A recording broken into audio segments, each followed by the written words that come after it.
Apa kalian percaya takdir? Ya, aku tak percaya. Aku seorang mahasiswa yang mempelajari keuangan dan perbankan.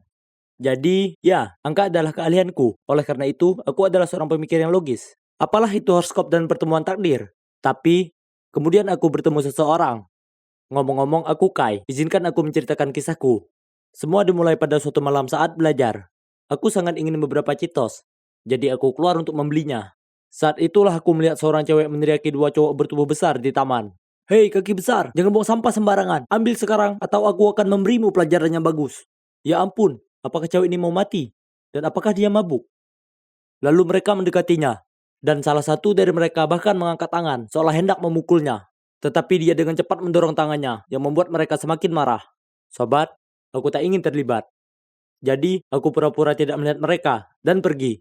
Namun, ketika aku baru beberapa langkah, aku mendengar teriakan. Lalu orang itu berkata, "Astaga, menjijikan!" Aku bisa saja terus berjalan, tapi tidak. Rasa penasaranku menguasaiku. Jadi aku berbalik, dan aku melihat seorang cowok berlumuran muntahan. Cewek itu menunjuk ke arahku dan berkata, "Sayang, ternyata kamu di sana." Lalu dia pingsan. Hah? Aku tidak mengenalnya. Aku menatap mereka tampak bingung. Ketika cowok itu berteriak, "Kenapa kamu masih di sana? Cepat bawa pulang pacar gilamu jika kamu tidak ingin mencicipi tinjuku." Aku sangat takut dan aku bergegas membawa cewek itu pergi. Aku tidak tahu siapa dia atau di mana dia tinggal. Ini sangat-sangat gila. Aku menempatkannya di bangku terdekat dan mencari orang-orang itu. Untungnya mereka sudah pergi. Aku tidak tahu harus berbuat apa, jadi aku meninggalkannya di sana dan pergi. Kemudian aku merasa tidak enak. Apakah aku tidak berperasaan? Bagaimana jika terjadi apa-apa dengannya? Jadi, aku kembali dan menggendong cewek itu kembali ke rumahku. Astaga, dia jauh lebih berat dari yang kubayangkan. Begitu aku menjatuhkannya ke sofa, teleponnya berdering. Halo? Lalu orang di telepon itu bertanya, "Siapa kamu? Di mana temanku?" Aku ingin mengatakan alamatku dan memberitahunya untuk menjemput temannya, tapi dia sudah menutup telepon. Mengapa dia begitu kasar? Punggungku hampir patah saat membawa temannya. Menyebalkan sekali. Malam ini terlalu dramatis bagiku, dan yang lebih buruk lagi, aku masih belum punya Cheetos. Aku memutuskan mandi lalu tidur. Begitu aku keluar dari kamar mandi, bel pintu berbunyi. Aku kira pasti teman cewek itu. Lalu aku membuka pintu, kemudian polisi mendorongku ke dinding dan memborgolku. Sebelum aku bisa memahami apa yang terjadi, mereka mengatakan bahwa saya telah melakukan penculikan dan penyerangan. Lalu aku dibawa ke kantor polisi. Apa? Aku mau menjelaskannya, tetapi mereka tidak mau mendengarku. Malam itu ketika aku duduk di sel yang dingin dan tidak menarik, aku mendapati diriku menyesali kebaikanku. Aku tidak bisa tidur. Aku hanya berharap keesokan paginya segera datang, agar cewek itu tahu tentang tuduhan palsu ini. Tapi sebelum aku melakukan itu, polisi sudah melepaskanku. Cewek itu sudah sadar, dan mengatakan semua itu hanya kesalahpahaman. Untungnya dia masih ingat sedikit, atau beberapa hal yang lain. Aku tidak berani membayangkannya lagi. Aku bersumpah tidak akan pernah lagi terlibat dengan siapapun yang membutuhkan bantuan. Tidak ada perbuatan baik yang luput dari hukuman. Beberapa hari kemudian, saat aku sedang menonton TV, ada yang mengetuk pintuku. Kalian tidak akan mempercayainya. Itu adalah si cewek pemabuk. Aku curiga dengannya. "Apa yang kamu lakukan di sini?" Dia tidak berkata apa-apa. Malah dia dengan dingin menyelinap melewatiku dan memasuki rumahku. Hah? Apa yang dia mainkan? Lalu dia bertanya padaku tentang malam itu. Setelah kuceritakan semua yang terjadi, dia tertawa. "Oke, aku percaya padamu. Kalau tidak, kamu pasti tahu." Dia mengepalkan tangannya di depanku. Aku terkejut dan hampir terjatuh dari kursiku. Dia tertawa. "Sekarang aku lapar. Buatkan makanan untuk tamumu." Ada apa dengan cewek ini? Dia begitu lugas dan berani. Aku melirik ke arahnya dan mengatakan tidak. Namun dia melanjutkan, "Jika tidak, aku akan melapor ke polisi dan mengubah kesaksianku." Kemudian dia mau pergi. Jadi aku langsung berkata, "Oke, oke, baiklah." Lalu dengan enggan mencari makanan di lemariku. Percayalah pada spaghetti, kamu tidak pernah mengecewakanku. Jadi aku menyiapkan makanan untuk kami berdua. Saat dia sedang makan, dia berkata, "Aku Nora, jurusan penulis skenario terbaik di negara ini." Dia mengedipkan mata. Dia berterima kasih pada makanannya, lalu pergi. Pasti itu saja sekarang. Tidak, ternyata ini hanyalah permulaan. Keesokan paginya dia mengirimku pesan. Jemput aku ke kampus secepatnya. Kalau tidak, aku akan menelpon polisi. Apakah dia serius? Kemudian dia mengirimiku alamatnya dan menyuruhku bergegas pergi. Aku bergegas ke sana dan dia masuk ke mobilku dan berkata, "Kamu terlambat." Dan itulah bagaimana aku menjadi pelayan cewek bernama Nora ini. Telepon dan pesannya bisa datang kapan saja. Dan dia selalu memaksaku melakukan sesuatu untuknya. Saat aku sedang berendam di bak mandi, dia mengirim pesan dan memintaku membawakannya coklat. Di lain waktu, dia menelponku pada jam 2 pagi dan mengatakan bahwa dia bosan, sehingga aku harus datang dan bermain video game dengannya. Aku juga menjadi sopir pribadi yang tidak dibayar. Setiap hari, dari rumah ke kampus, dan kembali lagi. Dan tidak dapat dihindari, aku pernah ketiduran sekali. Jadi Nora membombardir ponselku dengan banyak SMS dan telepon. Aku menjawab dengan grogi, dan dia menggunakan ancaman lagi untuk memaksaku tiba di sana dalam 15 menit. Sungguh benar-benar merepotkan. Di lain waktu, aku baru saja keluar rumah untuk pergi jalan-jalan bersama teman-temanku ketika Nora muncul dan memaksaku untuk mengajaknya ke bioskop. Jadi aku harus membatalkan janji dengan temanku dan menonton film yang tidak menyenangkan bersamanya. Cewek yang merepotkan. Seiring berjalannya waktu, aku mulai menganggap Nora tidak terlalu menyebalkan. Dan sebaliknya, aku tersenyum ketika dia mengirim pesan atau menelponku.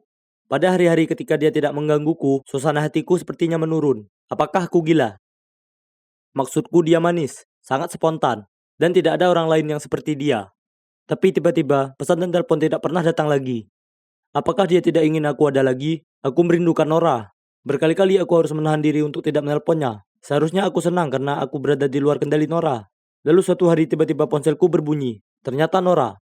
Datanglah ke Starbucks di Vincent Street. Cepat, kamu punya waktu 5 menit. Astaga, nada merintah itu lagi. Tetap saja, aku langsung meluncur ke alamat itu. Sesampainya di sana, aku melihat Nora bersama seorang cowok dan cewek. Aku menghampiri mereka dan duduk saja. Nora memegang lenganku. Sayang, kenapa kamu terlambat? Aku menatapnya dengan heran. Dia tersenyum dan menoleh ke temannya. Ini Kai, pacarku. Apa? Apa aku salah? Apa dia baru saja bilang aku pacarnya? Kai, ini mantan sahabatku Kim. Dan pacarnya, Greg. Yang juga mantanku. Canggung kan? Tapi aku memilikimu sekarang, sehingga kita semua bisa menjadi teman. Membaca situasinya, aku menyadari kalau aku harus menerimanya. Jadi aku membelai rambutnya dan berkata, ya pujaan hatiku, apapun yang kamu mau. Kalimat murahanku sepertinya berhasil, keduanya tampak kesal lalu pergi. Jadi aku menoleh ke arah Nora dan tergagap. Apa kamu baru saja mengatakan aku pacarmu? Ya, tidak apa-apa kan? Kalau kamu tidak menyukainya, lupakan saja. Kemudian dia hendak pergi. Aku menarik tangannya dan berkata, ya tentu saja, kedengarannya bagus. Jadi, begitulah cara kami menjadi pasangan resmi. Kami berkencan beberapa kali, dan dia adalah orang yang selalu menuntut. Bukan karena aku menginginkannya dengan cara lain. Lalu suatu kali setelah sebulan berpacaran, Nona menyeretku ke danau angsa di taman terdekat. Dia menatapku lama sekali dan kemudian berkata, Kai, aku akan belajar di luar negeri selama setahun. Aku berangkat besok. Aku melihatnya dengan heran. Kenapa dia tidak memberitahuku lebih awal? Dia melanjutkan, aku rasa aku tidak mau membuatmu sedih, dan aku tidak tahu apakah perasaanmu cukup besar. Jadi tuliskan perasaanmu padaku, dan berikan padaku besok. Malam itu aku dengan hati-hati menuliskan perasaanku kepadanya. Aku masih berharap 1 tahun cinta jarak jauh ini cepat berakhir. Keesokan harinya, aku mengantarnya ke bandara dan menyerahkan suratku kepadanya. Yang mengagetkanku, Nora juga memberiku surat. Aku boleh membacanya saat aku sampai di rumah. Tentu saja aku menurutinya. Lalu membacanya. Begitu aku melewati pintu rumahku, dan wah, aku tidak menyangka. Di dalamnya, Nora mengaku selama ini hanya memanfaatkanku untuk membalas dendam pada mantannya dan melupakannya. Malam itu saat kami bertemu, dia baru tahu tentang dia dan Kim. Tapi sekarang dia menyesali perlakuannya padaku. Dan dia menulis, jika takdir menginginkan kita bersama, maka kita akan bertemu suatu hari nanti. Apa? Aku sangat kaget. Jadi aku menelponnya untuk memberitahu dia bahwa dia tidak perlu merasa bersalah. Aku terus menelponnya tetapi tidak berhasil. Aku juga menelpon temannya tapi tidak ada yang tahu. Dia menghilang dari semua media sosial dan begitu saja dia menghilang dari hidupku. Aku sangat merindukan Nora dan berharap takdir akan mempertemukanku dengannya suatu hari nanti. Saat aku sedang menonton di YouTube, web drama berjudul Takdirku Milikmu ini menarik perhatianku. Penasaran, aku memutuskan untuk meriksanya, dan aku menyaksikan dengan mata terbelalak saat ceritaku dengan Nora diputar di depanku melalui setiap episode. Ini pasti ditulis oleh Nora. Tapi bagaimana dia akan mengakhirinya? Itu berhenti di bagian di mana cewek itu pergi dan memutuskan semua kontrak dengan cowok itu. Pengumuman muncul di layar. Episode final diluncurkan pada jam 9 malam ini. Aku dengan rasa cemas menyaksikan detik demi detik berlalu. Selama episode terakhir, kedua karakter tersebut bertemu di danau angsa. Aku punya firasat, jadi tanpa penundaan sedetik pun, aku segera berlari menuju danau angsa di taman terdekat. Hatiku berdebar saat melihat seorang cewek berdiri di sana. Itu adalah Nora. Sobat, aku berlari begitu cepat dan memeluknya. Dia balas memelukku lalu berkata, aku sedikit gugup kamu tidak mau menonton filmnya. Lalu dia menyeringai. Tapi itu tidak masalah. Aku bisa saja mengirimmu pesan. Datanglah ke danau angsa sekarang, dan kamu akan datang kan? Lalu kami berdua tertawa dan terus berpelukan. Begini, takdir mempertemukanku dengan Nora. Lalu orang yang skeptis terhadap logika ini kini sangat percaya pada takdir. Bagaimana dengan kalian? Apakah kalian... Aku berjalan ke kantin dan menelan ludah. Satu-satunya kursi kosong adalah di sebelah Joanna, salah satu cewek paling aneh di sekolah. Dia selalu duduk sendirian dan biasanya aku menghindarinya karena orang bilang dia tidak banyak bicara dan sangat pemalu. Tapi entah kenapa aku merasa kasihan padanya. Maksudku, seberapa burukkah hal itu? Ya, kata-kata terakhir yang terkenal. Itu buruk. Aku duduk sambil tersenyum, tapi dia hanya memelototiku dan bergumam. Lanjutkan, lemparkan aku ejekan paling parahmu. Aku bingung dan berkata, oh tidak, aku cuma mau duduk di sini dan menyapa. Kamu tidak apa-apa. Tiba-tiba, Joanna mulai berbicara dengan kecepatan jutaan mil per jam dan bilang tentu saja dia tidak baik-baik saja dan dia harus menemui terapi setiap hari. Kemudian dia menunjukkan kepadaku semua pil yang harus dia minum dan bilang bahwa dia menderita anxiety yang sangat parah. Aku kaget, kewalahan dengan TMI, aku merasa tidak nyaman dan berpikir untuk pergi. Tapi kemudian dia meraih tanganku dan berkata, kita berteman sekarang ya kan? Aku belum pernah punya teman seumur hidupku. Kamu adalah orang pertama yang benar-benar bisa membuatku bercerita. Bahkan orang tuaku pun tidak tahu betapa sulitnya menjadi diriku. Wow, aku tidak bisa meninggalkannya sekarang. Aku menepuk pundaknya dan memberitahunya bahwa aku akan dengan senang hati menjadi temannya. Maksudku, paling juga cuma menghabiskan makan siang bersama atau pergi minum kopi, itu akan baik-baik saja.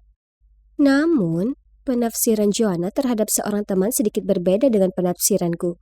3 hari kemudian, aku terlambat pulang dari perpustakaan. Jadi aku langsung menuju kamarku seperti biasa dan mulai ganti baju. Ternyata aku menemukan Joanna tepat di belakangku saat aku berbalik. Dan aku hampir membangunkan seluruh gedung dengan teriakan ketakutan.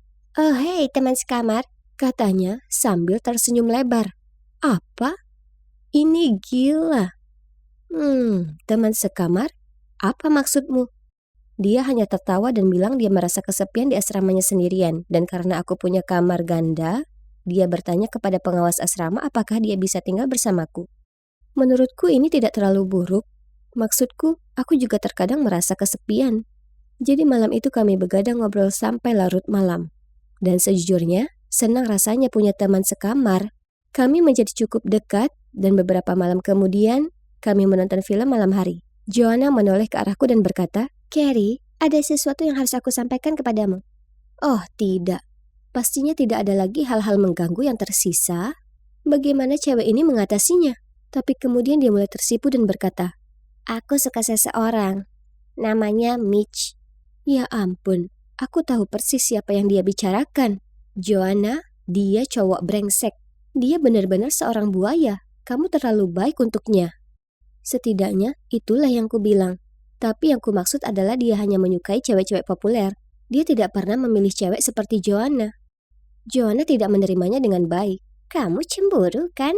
Aku yakin kamu juga suka padanya. Ya, aku yang pertama kali bilang, jadi dia milikku. Hah, terima kasih banyak. Aku tidak pernah menyukai seseorang seperti Mitch. Aku bukan cewek seperti itu. Joanna kemudian berkata dia akan membuktikan kepadaku bahwa dia bisa memenangkan hatinya. Aku merasa kesal padanya dan kembali menonton film. Untuk sesaat, rasanya hidupku jauh lebih penuh drama daripada sebelumnya. Dan aku mulai menyesal pernah duduk di mejanya hari itu. Sedikit yang aku tahu, ini hanyalah permulaan. Seminggu kemudian, aku mendapat kejutan besar. Joanna dan Mitch mulai pacaran. Aku sedang berbaring mendengarkan musik ketika aku mendengar suara-suara di luar pintu. Aku membukanya dan ada Mitch yang berjalan pergi. Dia berbalik untuk memberikan ciuman pada Joanna dan kalian seharusnya melihat ekspresi puas diri di wajahnya. Aku kan sudah bilang, katanya sambil tertawa. Wow, sombong, tapi oke. Aku turut berbahagia untuknya. Dia adalah wanita yang menepati janjinya. Tapi aku khawatir dia akan terluka. Aku tidak punya waktu untuk mengatakan hal ini padanya karena dia akan segera bersamanya sepanjang waktu. Dia bahkan datang ke asrama kami dan aku muak mendengarkan mereka berdua. Mereka mesra sepanjang waktu dan itu dengan cepat menjadi begitu melelahkan. Pada hari Valentine, dia mengirim 100 balon ke asrama kami. Dan aku bahkan tidak bisa melewati pintunya. Mungkinkah dia sudah berlebihan? Itu bahkan tidak romantis. Tapi Joanna terpesona. Itu menyakitkan untuk dilihat. Tapi tidak sesakit melihat Mitch berjalan di sepanjang jalan sambil menggandeng tangan cewek lain. Aku membeku. Ini tidak mungkin. Aku segera mengirim pesan kepada Joanna untuk menanyakan bagaimana keadaan antara dia dan Mitch. Dia segera menjawab, semuanya baik-baik saja. Kenapa? Jadi, aku menceritakan padanya apa yang kulihat. Tapi aku tidak mendapat jawaban. Aku bergegas kembali ke asrama kami dan bertanya kenapa dia mengabaikanku dan apakah dia baik-baik saja. Tapi dia mulai berteriak kepadaku dan mengatakan aku mencoba merusak hubungan mereka karena aku cemburu. Jelas sekali dia tidak mempercayaiku. Ku bilang kalau aku mengatakan yang sebenarnya. Tapi dia bangkit dan pergi, membanting pintu di belakangnya. Segalanya menjadi canggung setelah itu. Dia mengabaikanku di asrama, mengabaikanku di kelas, dan tidak membalas SMS-ku. Dan dia masih membawa Mitch kembali dan bermesraan di hadapanku. Akhirnya, aku tidak tahan lagi dan memintanya untuk pindah. Tapi aku tidak menyangka apa yang akan terjadi selanjutnya. Joanna marah besar. Dia mulai berteriak. Apa masalahmu? Untuk pertama kalinya dalam hidupku, aku bahagia dan seseorang mencintaiku. Dan kamu malah mencoba menghancurkan ini untukku. Dan sekarang kamu ingin mengusirku? Bukan salahku kamu jomblo, Carrie. Mungkin jika kamu berhenti cemburu sebentar, seseorang akan menyukaimu kembali. Aku tidak percaya padanya. Aku ingin berteriak. Dia yang terburuk. Dan keesokan paginya, keadaan menjadi lebih parah. Aku sedang duduk bersama beberapa teman sebelum kelas dimulai. Ketika tiba-tiba, Joanna masuk dan menangis. Orang-orang berlari ke arahnya dan bertanya apakah dia baik-baik saja, dan saat itulah darahku menjadi dingin. Dia mulai mengatakan betapa aku telah menjelek-jelekan pacarnya, dan sekarang aku ingin mengusirnya dari asrama kami. Dan kemudian aku mendengar suaraku.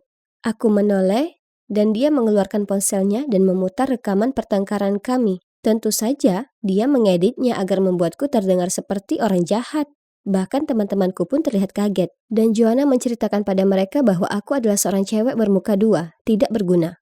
Dan aku suka bergosip tentang semua orang di belakang mereka. Aku mencoba menjelaskan kepada semua orang bahwa Joanna berbohong, dan dia cuma sedang marah. Tapi semua orang menatapku dengan kaget. Sepertinya mereka mempercayainya. Aku tercengang. Kemudian keesokan harinya aku melihat Joanna menunjukkan beberapa foto di ponselnya kepada teman-temanku. Itu adalah tangkapan layar teks dariku, tapi dia mengeditnya untuk membuat diriku benar-benar seperti monster. Suatu kali, Joanna mengirim pesan kepadaku, mengejek rambut temanku Valerie sebagai rambut paling jelek yang pernah ada. Dan aku bercanda bahwa dia pasti memotongnya sendiri. Dan ada pesan di mana Joanna berbicara tentang bagaimana Mitch mengatakan bahwa mantannya Anna, yang juga ketua kelas kami, pasti menggoda guru ekonomi untuk mendapatkan nilai bagus. Dan aku berkata, apa mungkin Ana sudah terlalu buta oleh cinta? Bukan hanya selingkuh dengan pria beristri, tapi pada dasarnya melakukan penipuan akademis. Menurutku, dia tidak akan melakukan itu. Tapi tentu saja, Joanna telah memotong kalimat terakhir itu. Dan dia juga menunjukkan perannya dalam percakapan tersebut. Ngomong-ngomong, aku terlihat seperti teman paling jahat yang pernah ada. Aku mencoba memberitahu mereka apa yang dilakukan Joanna, namun mereka terlalu terluka untuk mempercayaiku. Tapi bukan itu saja. Soalnya, Joanna telah mengirimkan pesan ini ke seluruh sekolah. Sepanjang sisa hari itu, orang-orang mendatangiku dan mengatakan bahwa aku hanyalah cewek yang kejam. Lalu saat makan siang, aku duduk-duduk di tempat biasa bersama teman-temanku. Dan tiba-tiba mereka semua melompat dan meninggalkanku sendirian di sana. Aku bisa mendengar semua orang berbisik tentangku. Dan kemudian cewek paling populer, Amy, mendatangiku dan berkata bahwa aku mengecewakan perguruan tinggi ini dan aku bahkan tidak pantas berada di sini. Aku tidak bisa menahan air mataku, jadi aku bergegas kembali ke asramaku. Tapi yang berdiri di sana dengan tangan terlipat menghalangi pintu adalah pengawas asrama. Dia berkata bahwa dia telah menerima laporan tentang kelakuanku dan aku punya waktu 1 minggu untuk keluar dari asrama. Aku tidak mengerti apa yang sudah aku lakukan. Rupanya orang-orang memberitahunya bahwa aku ingin dia dipecat. Lalu aku ingat Joanna mengucapkan kata-kata yang persis seperti itu dan bertanya kepadaku bagaimana dia bisa melaporkan manajernya. Jadi aku mengiriminya SMS yang menjelaskan cara melaporkannya. Ya ampun, dia bahkan menggunakan itu untuk melawanku. Ini keterlaluan. Aku pergi mencari Joanna. Aku sangat marah. Dia menghancurkan hidupku. Ketika aku sampai di kelas, aku berencana menunjukkan kepada semua orang percakapan obrolan kami yang lengkap, tanpa diedit. Tapi aku tidak mendapat kesempatan karena Joanna menangis histeris, dan semua orang menghiburnya. Dia mengatakan betapa menyiksanya tinggal bersama aku, dan dia harus minum obat untuk menangani perilakuku. Cukup, beraninya kamu, aku berteriak. Kenapa kau lakukan ini padaku? Apa yang pernah aku lakukan padamu? Joanna tentu saja mulai menangis lebih keras lagi. Dan semua orang menatapku seolah mereka ingin membunuhku. Aku berjalan keluar dari sana dengan perasaan benar-benar kosong. Aku kehilangan teman-temanku, asramaku, reputasiku, dan harga diriku. Semua karena ular itu. Aku masih tidak tahu apa kesalahanku. Semakin aku mencoba memahaminya, semakin banyak orang yang membela Joanna. Itu tidak ada gunanya. Tidak ada yang mendengarkan penjelasanku. Akhirnya aku mengabaikan mereka semua, keluar dari asrama dan bersikap seolah Joanna tidak pernah ada. Untungnya, aku mendapat beberapa teman baru yang mencintai dan mempercayaiku dan tidak pernah memutarbalikkan kata-kataku. Mengenai gosip tentangku yang masih disebarkan orang lain, aku belajar untuk tidak mendengarkannya. Dan sekitar 4 bulan kemudian, aku mendapat email dari Joanna. Aku terkejut. Dia berkata, "Carrie, aku minta maaf. Kamu benar selama ini. Mitch selingkuh dan aku seharusnya mendengarkanmu. Mohon maafkan aku. Aku mohon. Aku akan melakukan apa saja untuk menebusnya. Aku akan mengaku kepada semua orang. Tolong, ayo kita berteman lagi. Aku merindukanmu." Hah? Tidak mau walau dalam 1.000.000 tahun. Aku langsung menghapus email itu. Tidak ada yang bisa dia lakukan untuk menebus kesalahannya. Dia telah menghancurkan hidupku, dan aku sudah muak dengan racun itu. Selamat jalan. Hei, pria yang di sana baru saja menanyakan informasimu, kata bartender itu, yang membuatku menengok dan melihat sekeliling. Oh, dia sudah pergi. Seperti yang kalian bisa lihat, aku masih duduk di sebuah bar di resort bintang 5. Tidak, aku bukan orang kaya, melainkan ku ambil semua tabunganku dan putuskan untuk membelanjakannya untuk nikmati setiap hari yang tersisa dalam hidupku. Ini semua bermula beberapa bulan lalu. Aku mengalami sakit dan kelelahan secara konstan. Aku menyalahkan stres pekerjaan, tapi gejala yang kualami semakin parah. Akhirnya aku ke dokter dan duduk di sana, terkejut luar biasa saat ku dengar kata kanker dan progresif. Beberapa minggu kemudian adalah serangkaian janji temu dan perawatan rumah sakit. Ku jalani kemo dan rambut panjangku yang indah jadi rontok. Aku merasa lelah dan tak berdaya sepanjang waktu. Cukup sudah. Ku hentikan kemoterapi, keluar dari pekerjaanku, dan memutuskan untuk menikmati sedikit waktuku yang tersisa. Pantai Hawaii sangatlah indah. Kemudian tiba-tiba seseorang berjalan menabrakku. Minumannya membuatku basah. Aku mendengarnya berkata, "Ya Tuhan, aku sangat menyesal." "Oh hei, kau gadis yang duduk di bar sendiri tadi." Aku mendongak ke atas, dan wah, dia tampan. Aku menggelengkan kepala dan menekankan kalau itu adalah salahku karena tak memperhatikan jalan. Setelahnya dia ikut aku berjalan-jalan dan kami mulai mengobrol. Oh, ngomong-ngomong, namanya Black. Jadi di hari berikutnya aku mengajaknya makan siang. Aku tak berselera makan sekarang, dan seringnya aku cuma bisa menatap piringku yang hampir tak tersentuh. Kemudian aku tahu aku harus jujur padanya. "Hei, Blake, aku sangat menyukaimu dan ingin mengenalmu lebih jauh. Tapi aku mengidap kanker dan aku tak punya banyak waktu tersisa." Awalnya ada keheningan yang menyiksa. Tapi kemudian dia meraih tanganku dan apa kalian bisa percaya? Dia bilang dia juga ingin mengenalku. Beberapa minggu berikutnya berada dengannya rasanya ajaib. Kemudian kami kembali ke kota dan lanjut berpacaran. Black sangat baik dan terus mencurahkan kasih sayang padaku. Suatu malam setelah makan malam, Black membawa kami ke atas bukit. Dia bilang dia ingin menunjukkan padaku Orion's Belt, dan itu sangat romantis. Aku tak mau merusak momen itu, tapi ada sesuatu yang harus kukatakan padanya. "Black, aku menemui dokter hari ini. Dia bilang tak ada yang berubah. Meskipun dia tak menyebutkannya, kurasa aku tak punya banyak waktu." Air mata membasahi wajahku. "Aku mengalami waktu terbaik bersamamu. Kurasa aku benar-benar mencintaimu." Tiba-tiba, Black berlutut dengan satu kaki dan bertanya padaku, "Sayangku Lucy, maukah kau menikah denganku? Paling tidak ini yang bisa kulakukan untukmu." Aku tak dapat berkata-kata, jadi aku mengangguk dan kemudian mendekapnya erat di pelukanku. Aku terlalu senang sampai tak bisa menahan diri untuk membagi cerita cinta kami di sosial media. Tak lama, ribuan orang menyukai dan membagikannya, mengatakan kami adalah pasangan inspirasional. Ini sungguh gila, tapi luar biasa. Dukungan mereka membuatku merasa aku bisa kalahkan kankerku, dunia, dan semuanya. Aku mulai memperhatikan Black mendapat banyak perhatian dari gadis-gadis lain. Mereka tahu dia adalah laki-laki yang melamar gadis sekarat itu, jadi mereka tampak berkerumun dan mengaguminya. Kemudian suatu hari saat kami ada di toko gaun pengantin bersama, aku keluar dari ruangan ganti mengenakan gaun indah, merasa bagai seorang putri. Tapi kemudian kulihat Black ngobrol dengan seorang gadis. Dia menyentuh bahu Black, dan aku mendengarnya berkata, "Tunanganmu sangat beruntung memilikimu." Lalu gadis itu maju mendekatinya. "Black," aku memanggilnya. "Sayang, bagaimana penampilanku?" Dia berpaling dari gadis itu dan menatapku. "Ya, indah sekali." Dengan canggung dia tersenyum. Tak bisa tidak aku merasakan tak karuan. Aku tahu dia pria yang menarik, tapi dia akan menikah denganku.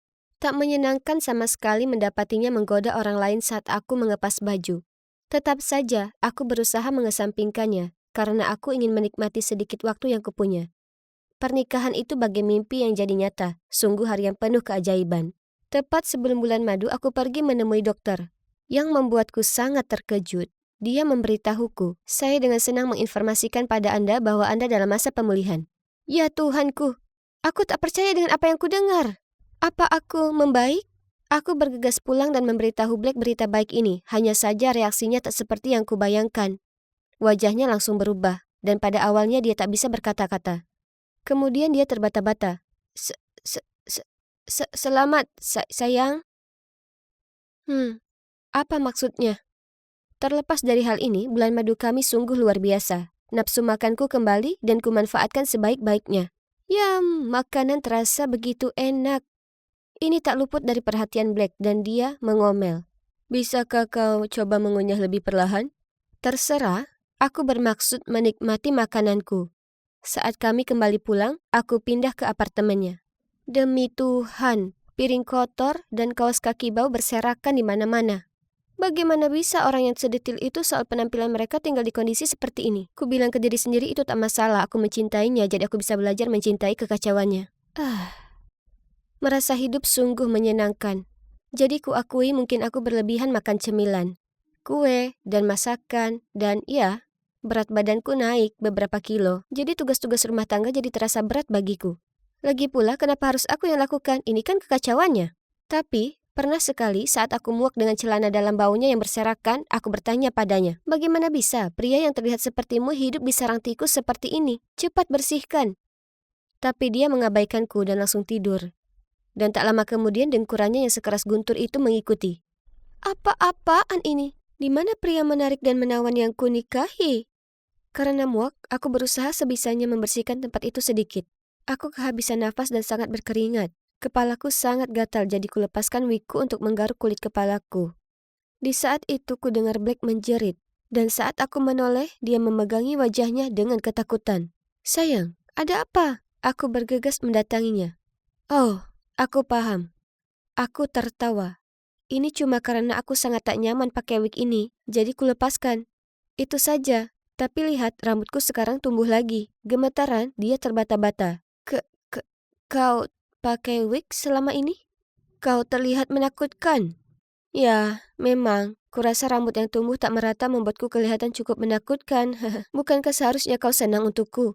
Aku bergumam dan memaksakan tersenyum, sementara berusaha memakai lagi wig tadi. Mengetahui kalau aku bisa kembali menjalani hidup sangat menakjubkan. Tapi tinggal dengan Black, dengan suami yang mudi dan tak perhatian, nah, itu yang tak terlalu menyenangkan.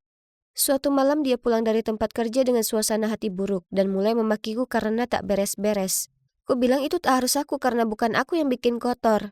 Dia menggerutu padaku. "Aku seorang diri menafkahi kita berdua. Pulang ke rumah melihatmu santai-santai dengan punggung lebarmu itu, dan kau berani bicara seperti itu padaku? Kau yang harusnya bangkit dan kerja karena kau makan 2 kali lipat dari aku." Kata-katanya menyakitkan. Jadi dengan mata berkaca-kaca ku katakan padanya, "Beraninya kau bicara padaku seperti itu." Black hendak mengatakan sesuatu tapi menahannya, kemudian dia menghela napas. "Dengar, aku minta maaf sayang. Aku tahu kau sedang pemulihan." Dengan tajam aku menatapnya dan berkata, "Aku tak menyiapkan makan malam, jadi ayo kita makan di luar." Aku sedang menikmati ayam ovenku. Rasanya sangat enak sampai sepertinya aku menggigit terlalu banyak dan itu menyangkut di tenggorokanku. Aku langsung tersedak, aku tak bisa nafas. Ketakutan, ku tatap Black untuk minta bantuan, tapi dia memeriksa ponselnya. Lalu yang membuatku tak percaya, dia jalan pergi ke kamar mandi. Aku terus memukul-mukul meja meminta bantuan. Untung pelayan segera datang dan memukul punggungku dengan keras. Dan aku berhasil mengeluarkan potongan ayam itu. Lalu Black kembali dengan marah. Aku bertanya, "Bagaimana bisa kau tinggalkan aku seperti itu?" "Kau bicara apa, sayang? Kulihat kau menikmati makananmu. Apa kau sudah selesai? Ayo kita pulang." Ah, dia pasti tahu aku sedang tersedak. Dasar brengsek.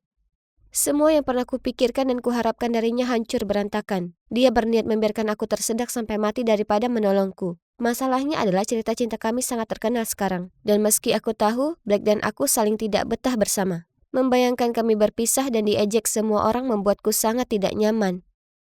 Kurasa aku terjebak dengannya selamanya. Jadi kami terus saling mentolerir satu sama lain. Kemudian suatu malam saat aku sedang nyemil keripik kentang sambil nonton TV, ponselku berbunyi. Itu dari nomor yang asing. "Halo, apakah Anda istri Black? Black telah mengalami kecelakaan mobil dan kami butuh Anda untuk segera ke sini." Aku terpaku untuk beberapa saat. "Maaf, salah nomor." Lalu menutupnya. Ponselku berbunyi beberapa kali lagi tapi aku tak menjawabnya.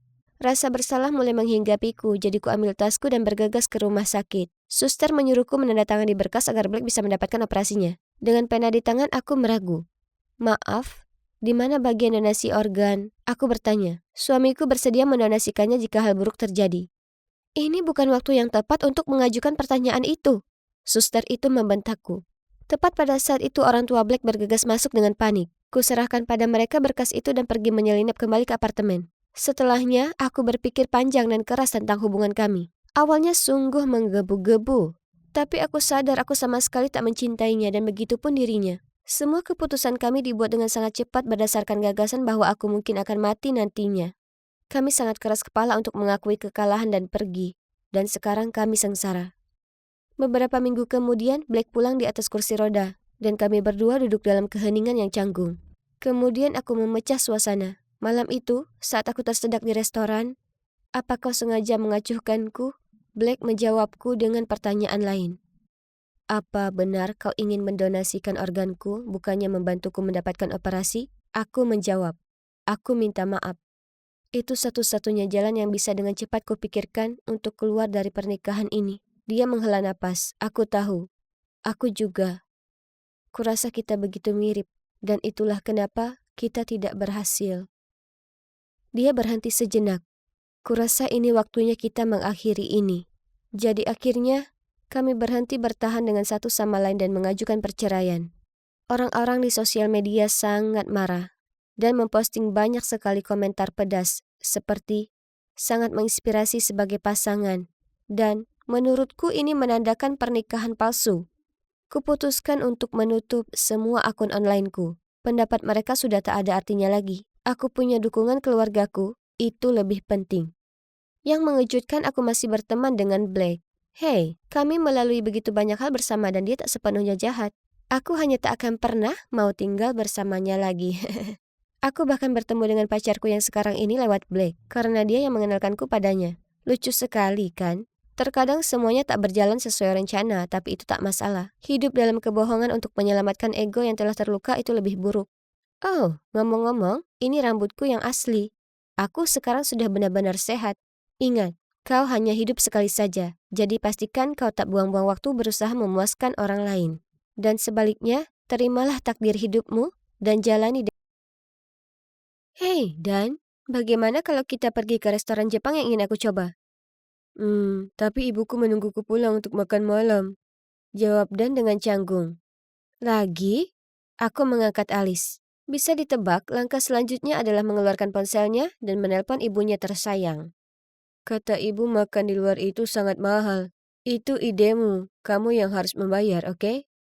Permisi? Apa aku salah dengar? Sulit dipercaya. Jadi, dengan ternganga aku berkata, "Lupakan saja, aku akan pulang."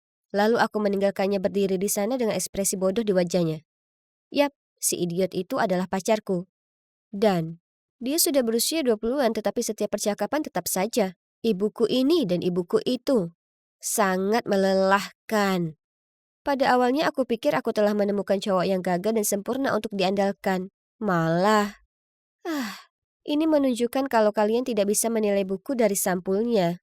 Semuanya dimulai saat aku kembali ke pedesaan dan aku merasa kesulitan beradaptasi di sini lagi. Selain itu, aku sudah lama tidak punya pacar. Ya, ceritanya balik lagi ke belakang. Aku tidak begitu putus asa, tapi bibiku bersikeras menjodohkanku dengan cowok imut ini. Aku pikir, kenapa tidak? Kesan pertama, dan cukup ganteng. Dia baru saja lulus dari perguruan tinggi bergengsi, dan dia tampak begitu lembut dan baik hati. Kami menghabiskan waktu mengobrol. Jadi ya, setelah itu kami mulai berkencan. Awalnya memang baik-baik saja, tapi kemudian detail aneh tentang dirinya mulai muncul ke permukaan. Kami pernah mengatur kencan di tempatku. Rencananya adalah memasak makanan bersama, lalu bersantai menonton film. Tapi begitu dia tiba, dia langsung berjalan ke sofa dan mulai menonton TV tanpa ada niat membantu. Aku menyeretnya ke dapur, memberinya wortel dan alat pengupas. Dia tampak bingung, lalu tergagap. Aku tidak tahu caranya.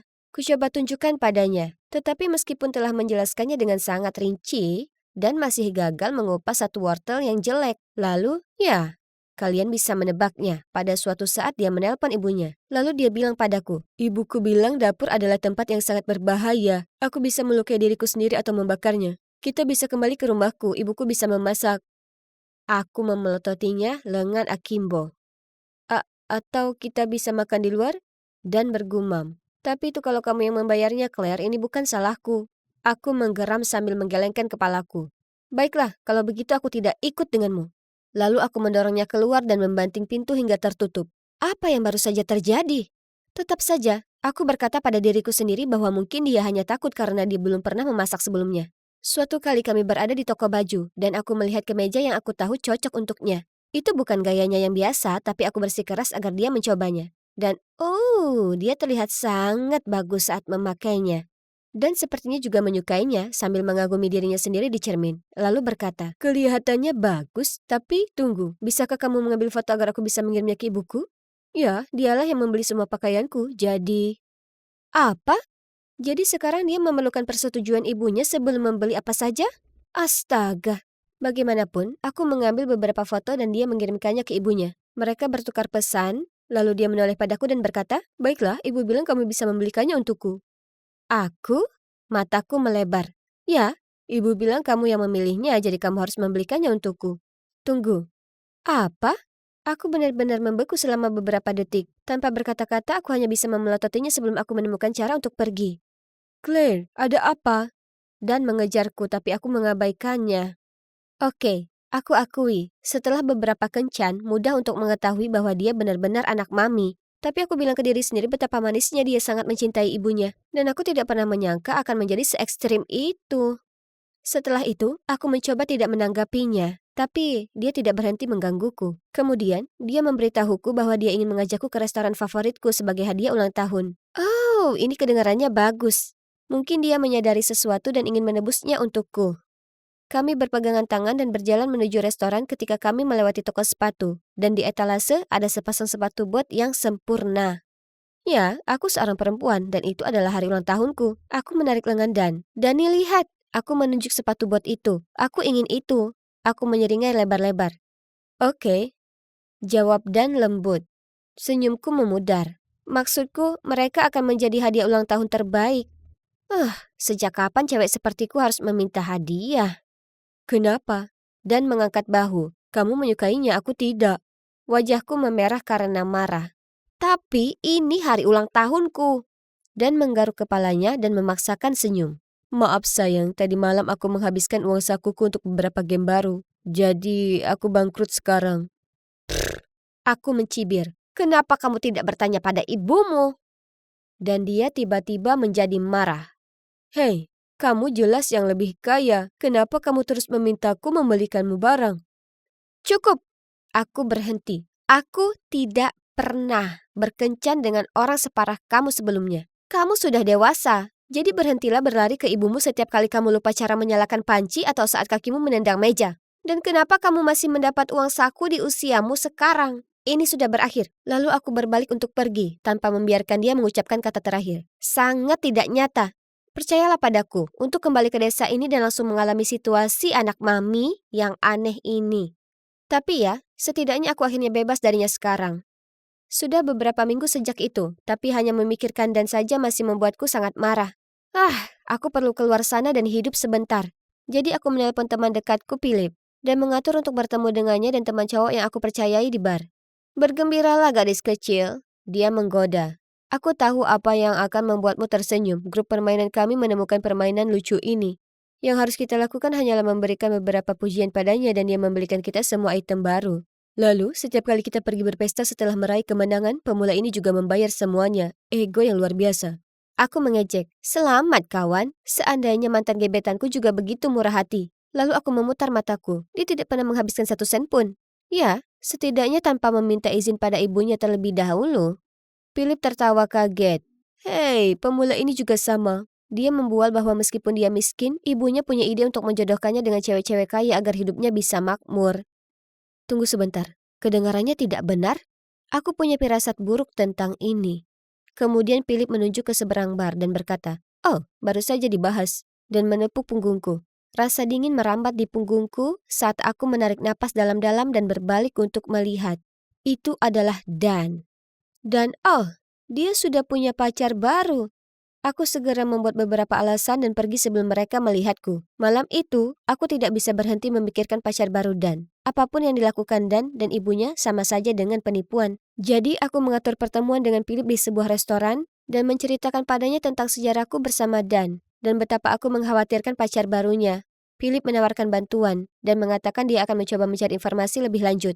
Beberapa hari kemudian dia melaporkan kembali temuannya. Ternyata, Dan ibunya telah mempelajari pelajaran Claire. Jadi kali ini dengan pacar barunya Lizzie, mereka memainkannya secara berbeda. Dan, seperti yang diperintahkan ibunya, mengambil beberapa foto sensitif Lizzie. Dan sekarang setiap kali dia menolak membayar sesuatu, Dan mengancam akan mempostingnya secara online. OMG, ini membuatku merasa sangat mual. Cewek malang itu terjebak, dan mereka menyedot seluruh uangnya. Ini adalah pemerasan, dan aku akan menghentikannya. Tidak butuh waktu lama bagiku menemukan Lizzie lewat online. Aku kemudian mengiriminya pesan yang mengatakan aku ingin membantu, dan kami mengatur untuk bertemu langsung. Setelah mendengarku mengatakan kalau aku tahu yang sebenarnya, Lizzie langsung menangis. Aku tak bisa membiarkan foto-foto itu tersebar, jadi aku harus tetap menjadi pacarnya dan membayar semuanya. Dia mengusap air mata di pipinya. Aku harus meminjam uang dan sekarang bunganya membuatku jadi terlilit utang senilai ribuan dolar. Dan aku masih tak punya nyali untuk berbicara. Mari kita akhiri ini. Aku membanting tinjuku ke meja. Beranilah Lizzie, aku mendukungmu. Sehari setelah Philip dan aku pergi bersama Lizzie untuk memberitahu orang tuanya, itu buruk. Ibunya mulai menangis dan berusaha menutupi wajahnya sementara ayahnya menjadi marah. Tidak akan ada yang melakukan ini pada gadis kecilku dan lolos begitu saja. Philip menjawab, benar sekali, orang-orang jahat itu akan metong.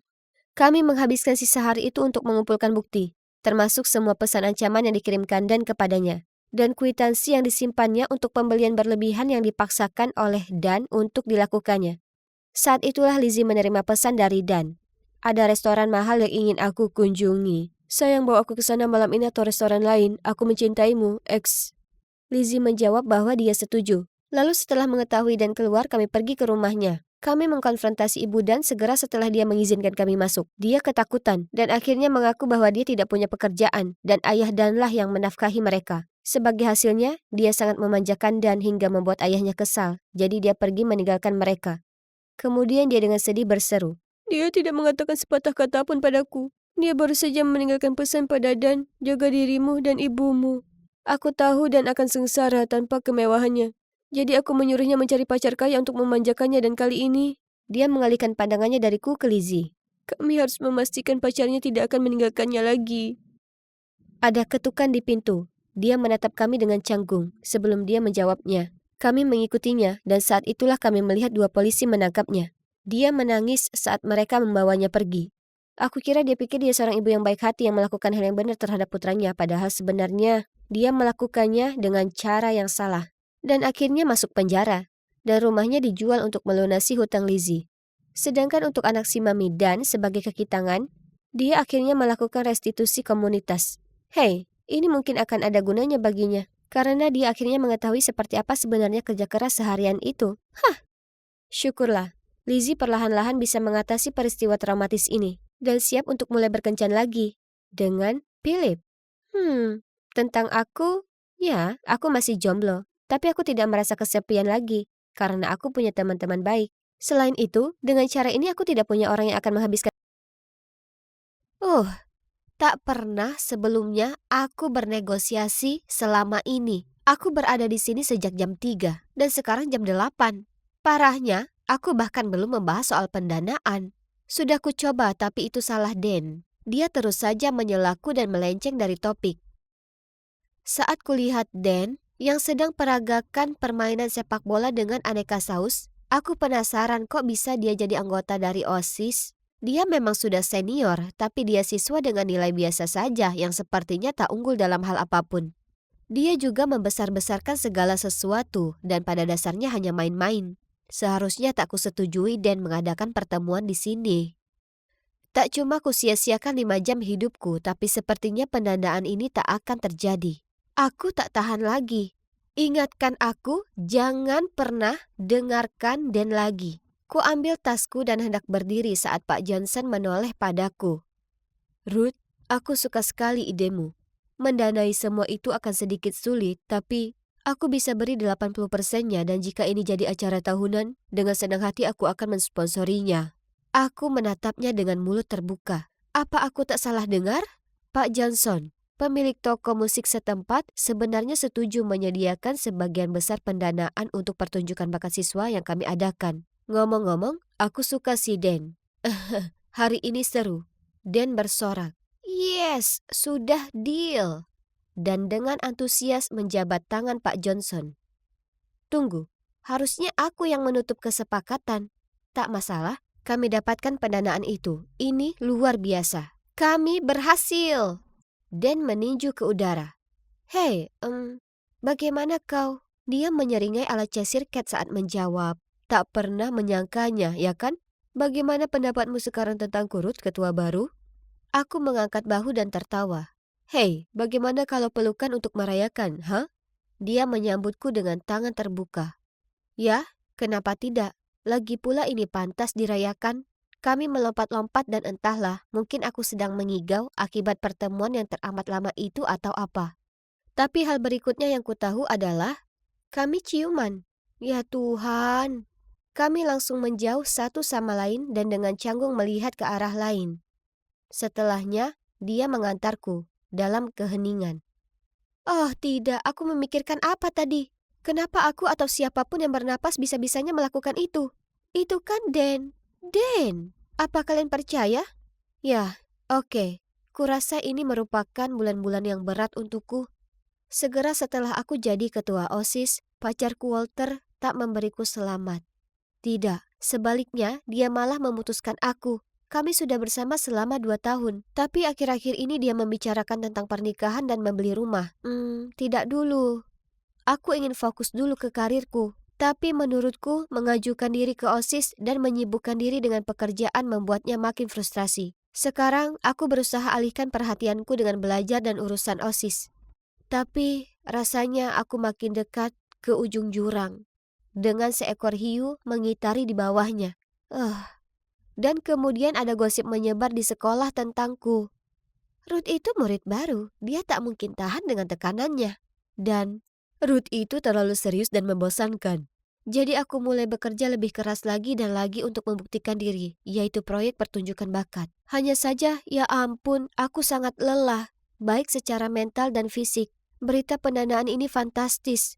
Tapi apa yang terjadi dengan Dan? Mungkin dia punya semacam kekuatan rahasia untuk memikat atau semacamnya? Oh ya, setelah insiden itu, dia membanjiriku dengan telepon dan pesan, meski aku sibuk sekali. Setelah panggilan ke-12 kali berturut-turut, aku berhenti menulis esaiku lalu menjawabnya dengan kesal. Apa? Hai yang di sana, bagaimana menurutmu cuaca hari ini? Namaku Ruth, bukan di sana. Dan aku tak peduli soal cuaca, aku sibuk. Cukup sibuk sampai mengoreksi kata-kataku seperti itu? Kurasa tidak. Baiklah. Aku setuju keluar sebentar minum kopi dengannya supaya dia berhenti mengusikku. Ku aduk kopiku dengan sendok saat aku melotot padanya dan berkata, Akankah kau berhenti menelponku? Tolong, aku perlu belajar. Dia menjejalkan sebagian besar kue muffin ke mulutnya dan lama sekali mengunyahnya. Lalu, dia usapkan mulutnya ke belakang lengannya dan berkata, "Kau sadar kalau anggota OSIS yang lain memanggilmu Ruth Milter, kan? Cobalah untuk tidak terlalu kaku dan santai saja kali ini saja, bisa?" Wah, itu menyebalkan. Aku tak berharap untuk disukai semua orang, tapi aku berusaha keras demi OSIS. Jadi setidaknya mereka bisa menghargai apa yang kulakukan untuk mereka. Aku berdehem. Aku tidak peduli, kerja ya kerja. Aku tak jadi ketua untuk berteman. Tapi aku tahu kau tak seperti itu. Dan melanjutkan. Kau mungkin sedang melalui masa-masa sulit. Tapi tetap saja kau orang yang paling menakjubkan yang pernah kutemui. Wajahku jadi cerah. Bahkan merona. Apa yang baru saja dikatakannya? Kau ini cantik, kuat, dan mandiri. Dia mengulurkan tangan dan meraih tanganku. Aku berusaha mengabaikan fakta bahwa tangannya lengket gara-gara muffinnya. Iu. Aku pasti cowok paling beruntung untuk bisa pacaran dengan cewek sepertimu, Ruth. Cewek-cewek yang lain itu hanya iri padamu. Maksudku, kau menonjol. Dan mereka tidak. Tunggu dulu. Apa katanya? Pacaran? Aku memberinya pandangan jijik. Kau kira kau siapa? Membaca ekspresiku wajahnya berubah. Oh, kukira ada sesuatu di antara kita. Aku mematung beberapa saat. Apa aku terlalu kasar? Maksudku, dia sangat baik mengatakan kata-kata itu tadi. Baiklah, dengarkan dengan seksama. Aku akan jalan denganmu, bukan pacaran. Tapi kau harus janji, sumpah. Kalau kau tak akan pernah bilang ke siapapun soal itu, aku tak tahu. Maksudku dia sangat kekanakan dan menyebalkan. Tapi kurasa juga cukup menyenangkan berada bersamanya. Dia membuatku tertawa dan aku suka itu. Semua yang kulakukan hanya kerja. Dan mungkin karena itulah Walter putus denganku. Apa benar begitu? Mungkin saat jalan dengan Dan, sebaiknya aku berlatih agar tak terlalu serius. Di suatu minggu, saat kami makan siang di suatu kafe pilihannya, aku menanyakan soal kelulusannya di musim panas yang akan datang serta rencananya. Jujur, aku belum memikirkan lebih jauh dari menyelesaikan tahun pertamaku. Katanya diselah mengunyah sandwichnya. Kalau kamu? Tanyanya.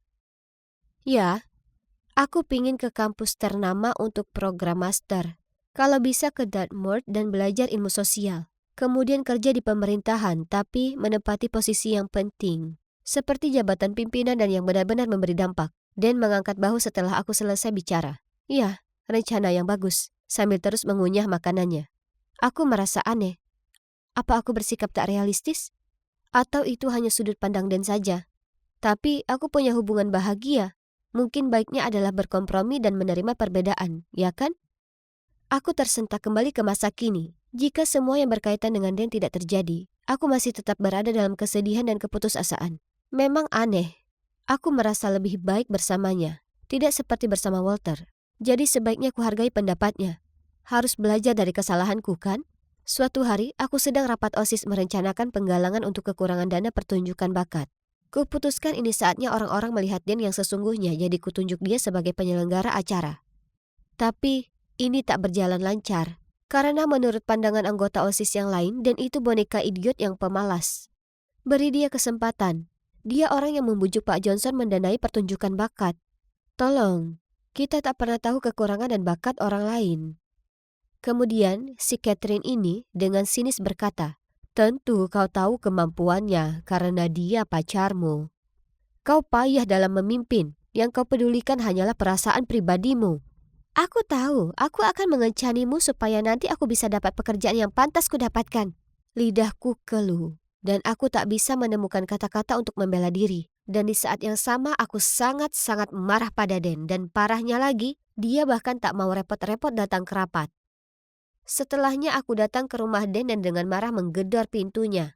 Berteriak padanya tepat saat dia membuka pintu. Bagaimana orang-orang bisa tahu kalau kita jalan bareng? Dan diam-diam menggaruk kepalanya. Matanya terbuka lebar dan menatap dengan canggung ke sembarang arah. Jawab aku! Aku melanjutkan, tapi masih tidak ada jawaban. Kuacungkan jariku ke wajahnya. Baru saja kuterima amukan di rapat OSIS karena menempat kamu jadi penanggung jawab penggalangan dana acara. Dan kau bahkan tak mau repot-repot datang. Kau sebaiknya lakukan pekerjaanmu dengan hebat, kalau tidak kita berdua tamat. Kemudian aku bergegas pergi. Selama beberapa hari berikutnya gosip tentangku terus beredar.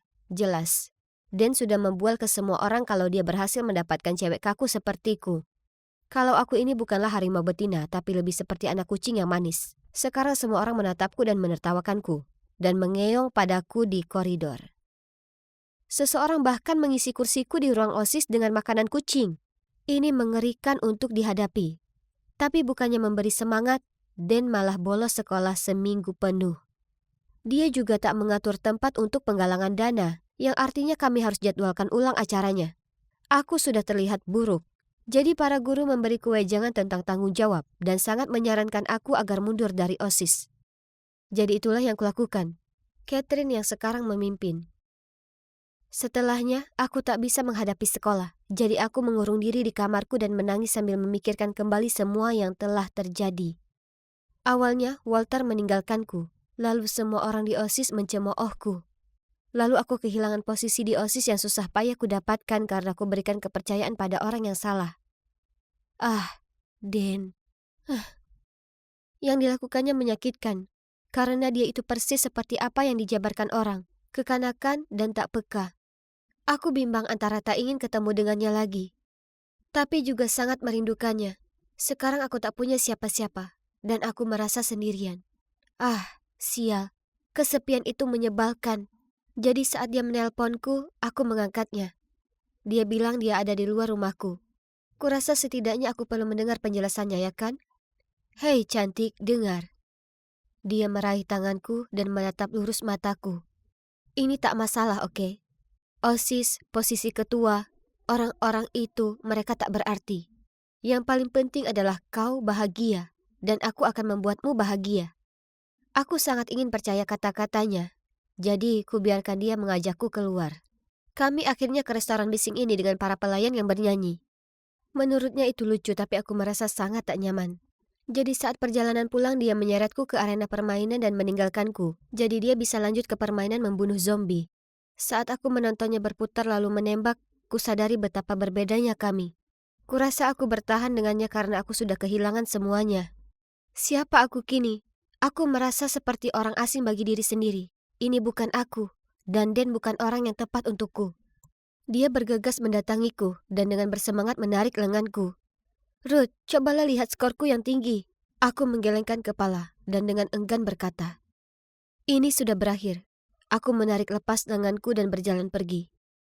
Setelahnya aku terus menutup diri. Dan di sekolah, sebisa mungkin aku menghindari Dan dan mantan anggota OSISku dulu. Rasanya menyakitkan saat kulihat poster pertunjukan bakat di sekitar sekolah. Tapi itu sudah bukan lagi urusanku. Aku memang menerima sebuah pesan dari Dan yang mengatakan sesuatu soal wisuda kelulusannya. Tapi ku abaikan. Kenyataannya dia itu tak baik untukku. Hidup itu lelucon baginya. Dan akibat dari semua ini, dia membuatku merasa seperti lelucon juga. Aku merasa begitu tersesat. Jadi aku akan habiskan musim panas dengan kakek nenekku di desa, jauh dari semua orang dan semuanya. Aku perlu waktu untuk sembuh agar saat kembali, aku akan kuat, percaya diri, dan mandiri seperti aku yang dulu. Karena aku sangat merindukan versi lama diriku itu. Masing-masing dari kita perlu belajar bagaimana menghadapi segala sesuatu sendiri, tanpa bergantung pada orang lain. Terutama jika orang lain yang dimaksud ini tak. Sungguh? Kau dari Korea? Tak mungkin. Kamu terdengar seperti penutur asli. Richard melompat kaget saat aku memberitahunya aku berasal dari Korea Selatan. Ya, aku 100% orang Korea. Aku menjawabnya sambil terkekeh. Kuhabiskan berjam-jam setiap hari melatih bahasa Inggrisku, kurasa itu membuahkan hasil. Tapi itu sudah 6 tahun lalu. Aku Jenny dan aku orang Korea. Saat usiaku 21, aku bergabung di klub bahasa Inggris online di mana aku pertama bertemu Richard. Yang tak pernah kusangka aku akan jatuh cinta padanya. Tapi itu persisnya yang terjadi. Semenjak kelas pertama, kami mulai ngobrol tiap hari. Dan getaran di antara kami tak bisa dipungkiri. Dia selalu bilang kalau dia berharap aku bisa berada di Republik Cehnya dengannya. Dan kudapati diriku menghayalkan pernikahan kami kelak. Oke, memang aku berlebihan.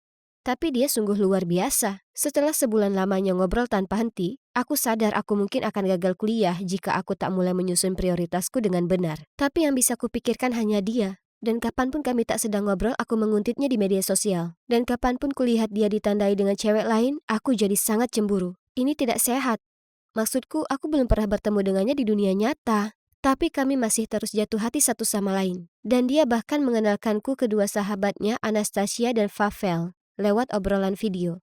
Namun, tak seperti percintaanku yang berbunga-bunga, aku gagal total di perkuliahan. Aku selalu menertawakan temanku yang lagi kasmaran, dan sekarang aku tak lebih baik daripada mereka. Ini tak benar, harus ada yang diubah. Jadi meskipun menyakitkan hati untuk dilakukan, suatu malam sebelum duduk di meja belajar mengerjakan tugasku, ku ambil ponselku dan memblokir WhatsApp-nya, menonaktifkan Facebookku dan lainnya tanpa memberitahunya. Ya, aku benar-benar mengghostingnya. Itu pilihan yang sulit. Karena malam itu, bukannya menyelesaikan tugas, aku malah berbaring di tempat tidur dengan bantal basah air mata. Itu sangat menyakitkan, tapi aku harus memikirkan masa depanku. Orang tuaku akan membunuhku jika aku tak dapat pekerjaan bagus. Aku tak bisa mengecewakan mereka. Oh ya, Pepel mengirim pesan padaku beberapa hari kemudian mengatakan kalau Richard benar-benar kacau. Dan dia tak pernah melihatnya sekecewa itu. Dia hampir tak makan sama sekali dan hanya minum seharian. Tak jauh berbeda dengan zombie. Tapi aku tetap tak terpengaruh. Aku yakin dia akan baik-baik saja. Dia itu muda dan tampan dan cewek-cewek selalu mengejarnya. Dia akan segera melupakanku. Dan aku akan melupakannya, ya kan? Andai saja semudah itu. Aku merindukannya setiap hari. Meskipun kami terpisah ribuan mil jauhnya, entah bagaimana dia selalu membuatku merasa sangat aman. Seolah dia berada tepat di sampingku. Apa yang telah kulakukan? Aku mengacaukan segalanya. Daripada membuang waktu berpikir yang tidak-tidak, lebih baik kucurahkan semua energiku untuk studiku sekarang, ya kan? Dan itu berhasil. Saat kelulusan tiba, aku adalah siswa terbaik di kelasku. Dan bahkan diterima dalam program pertukaran pelajar di Australia. Tanpa pikir panjang, kukirim pesan ke Richard untuk memberitahunya. Aku minta maaf karena menghilang darinya. Dan memberitahu itu telah mengacaukan pikiranku karena aku tak mengira akan jatuh cinta padanya. Aku hanya butuh waktu untuk selesaikan studiku, tapi sekarang aku siap untuk berhubungan kembali. Rupanya dia membaca pesanku, tapi tak ada jawaban. Aku merasa seolah seseorang telah menghantam jantungku. Beberapa jam kemudian, akhirnya dia menjawab dan berkata, "Maaf Jenny, aku akan menghubungimu segera. Sekarang bukan waktu yang tepat." Aku tak percaya kata-kata yang kubaca. Aku sungguh bisa mendengar suara hatiku hancur, tapi itu pantas kudapatkan. Akulah orang yang menyingkirkannya, dia layak mendapat yang lebih baik. Tapi tetap saja aku menguntitnya setiap hari secara online. Kemudian kusadari satu-satunya cara memecahkan ini adalah terbang ke Chechnya dan menemukannya. Tapi pertama aku mengikuti program pertukaran pelajar di Australia. Ku beli ponsel dan nomor baru untuk perjalanan itu, dan meninggalkan punyaku yang lama di Korea untuk pamanku yang selalu komplain soal ponselnya yang ketinggalan zaman. 3 bulan di Australia sangat luar biasa, dan itu membuat pikiranku sangat teralihkan. Aku siap memulai awal yang baru saat aku kembali dari perjalanan itu, sampai paman memberitahuku kalau seseorang telah mengirim pesan padaku. Tapi karena dia tak bisa Inggris, dia tak tahu pesan itu untukku atau bukan. Segera ku periksa dan itu pesan dari Richard yang mengatakan, "Jenny, aku minta maaf atas pesanku yang terakhir. Aku sangat merindukanmu. Senyummu, matamu, suaramu. Kuharap kau memberiku kesempatan lain. Dengan cinta, Richard." Ya Tuhan, berbulan-bulan sudah berlalu sejak dia mengirimkan ini. Dan bagian terburuknya adalah bahwa pamanku telah membaca pesannya, jadi pesan itu sudah dilihat. Ini bencana. Tapi aku harus fokus pada hal positifnya. Dia merindukanku. Mungkin ini belum terlambat. Aku berusaha menelponnya tapi dia tak menjawab. Jadi ku kirim pesan padanya dan menjelaskan apa yang terjadi. Dia akhirnya menjawab dan dia pikir aku sudah menyerah padanya. Aku tak pernah menyerah padanya. Kami lalu teleponan. "Aku masih memikirkanmu selama ini. Kenapa kau tidak mengirimiku pesan di Facebook?" Kata-kata itu terlontar dari mulutku dengan terburu-buru, seolah aku takut akan kehilangan kontak lagi dengannya dalam sekejap. Tiba-tiba dia terdiam, lalu kemudian memberitahuku baru saja dia bertemu dengan seseorang dan dia harap aku bisa memahami dan masih ingin berteman. Aku merasa hancur. Kenapa ini begitu berat bagi kami? Tapi pada akhirnya, tak ada pilihan lain untukku. Aku harap dia baik lalu menutup telepon. Yang bisa kulakukan hanya move on. Saatnya untuk mencari orang lain untuk kukencani. Jelas Richard dan aku tak ditakdirkan bersama. Hatiku terluka tapi kutemukan pekerjaan dan kucurahkan diriku pada pekerjaan itu. Kuberi semua perhatianku. Akhirnya aku dipromosikan dan setelah 5 tahun aku bisa membantu orang tuaku melunasi hutang-hutang mereka. Aku bahkan naik posisi ke manajemen. Tentu saja selama masa ini aku pacaran sebentar. Tapi aku tak bisa membuat hubungan-hubungan itu langgeng. Aku hanya merindukan Richard sepanjang waktu. Aku terus bermimpi kami menghabiskan Natal bersama. Itu sangat membuat frustrasi. Maksudku, sudah 5 tahun dan kami tak pernah bicara sama sekali. Kenapa aku tak bisa melupakan dia? Kadang ku periksa halaman Facebooknya, tapi kulihat profilnya tetap sama selama bertahun-tahun. Aku sudah tak berteman dengan Anastasia dan Pepel. Jadi aku juga tak bisa menguntit mereka. Dia bisa saja jadi suami seseorang sekarang, atau bahkan seorang ayah. Tapi tetap saja aku tak pernah menyerah pada harapan mungkin kami akan bertemu di dunia nyata. Jalan kami akan berpapasan dan akhirnya kami akan bersama. Aku tak bisa berhenti memikirkan ini. Lalu kemudian 3 minggu sebelum Natal, ku terima permintaan mengikuti di Instagram. Aku tak percaya ini. Itu Pebble. Dan sekarang dia sudah menikah dengan Anastasia. Ini membuatku senang sekali. Dan dia bilang padaku mereka akan bulan madu ke Korea dan berharap bertemu denganku. Ya Tuhan, ini menarik sekali. Aku sangat ingin bertanya kepadanya tentang Richard, tapi aku takut akan mendengar kalau dia sudah punya anak atau semacamnya. Anastasia juga mengirimiku pesan dan bertanya bagaimana kabarku. Kukatakan padanya aku masih lajang karena aku terus bekerja. Hei, tak mungkin aku bisa beritahu dia itu karena aku masih terobsesi dengan Richard. Oh iya, pekan pun berlalu dan akhirnya aku di bandara menunggu bertemu Pebble dan Anastasia di kehidupan nyata. Mereka berdua kelihatan sangat manis dan kuberi pelukan terhangat. Setelah memeluk mereka, kulihat ada seseorang berdiri di belakang mereka. Ya Tuhan! Itu Richard? Apa yang dia lakukan di sini? Aku sangat tercengang. Aku tak bisa bergerak. Itu benar-benar dia. Pebble memecah keheningan dengan mengatakan, kami bawa serta Richard untukmu, Jenny. Silakan memukulnya, menggigitnya, menendangnya, apapun yang kau inginkan jika kau pikir dia pantas menerimanya. Karena sangat terkejut, tangisku pun pecah.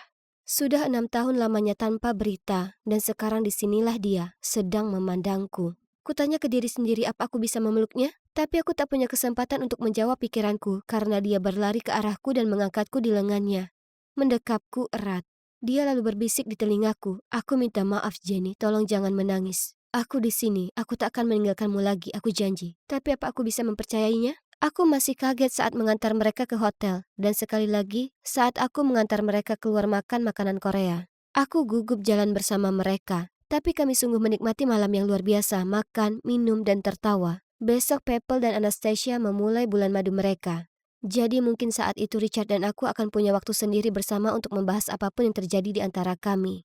Setelah mengantar mereka kembali ke hotel, aku berkendara pergi saat tiba-tiba kulihat Richard lari di belakang mengejarku. Dia bilang ingin beritahu sesuatu jadi aku menepi dan kami duduk di kursi taman untuk bicara. Aku mendengarkan saat dia memberitahuku kalau dalam 6 tahun terakhir, dia berusaha kencan dengan gadis lain. Tapi tak pernah berhasil karena aku selalu ada dalam pikirannya. Dia bilang dia telah habiskan kebanyakan waktunya bekerja, jadi dia bisa menabung untuk mengunjungiku. Atau membelikanku tiket untuk mengunjunginya. Itu butuh waktu lebih lama dari yang dia harapkan, karena orang tuanya bercerai dan dia merawat ibunya yang sangat depresi. Beberapa bulan kemudian ibunya didiagnosa kanker, dan dia harus bekerja lebih keras lagi untuk membayar biaya perawatan. Setelah 3 tahun perjuangan panjang, sayangnya ibunya meninggal, dan sejak itu dia merasa sangat kesepian dan sedih.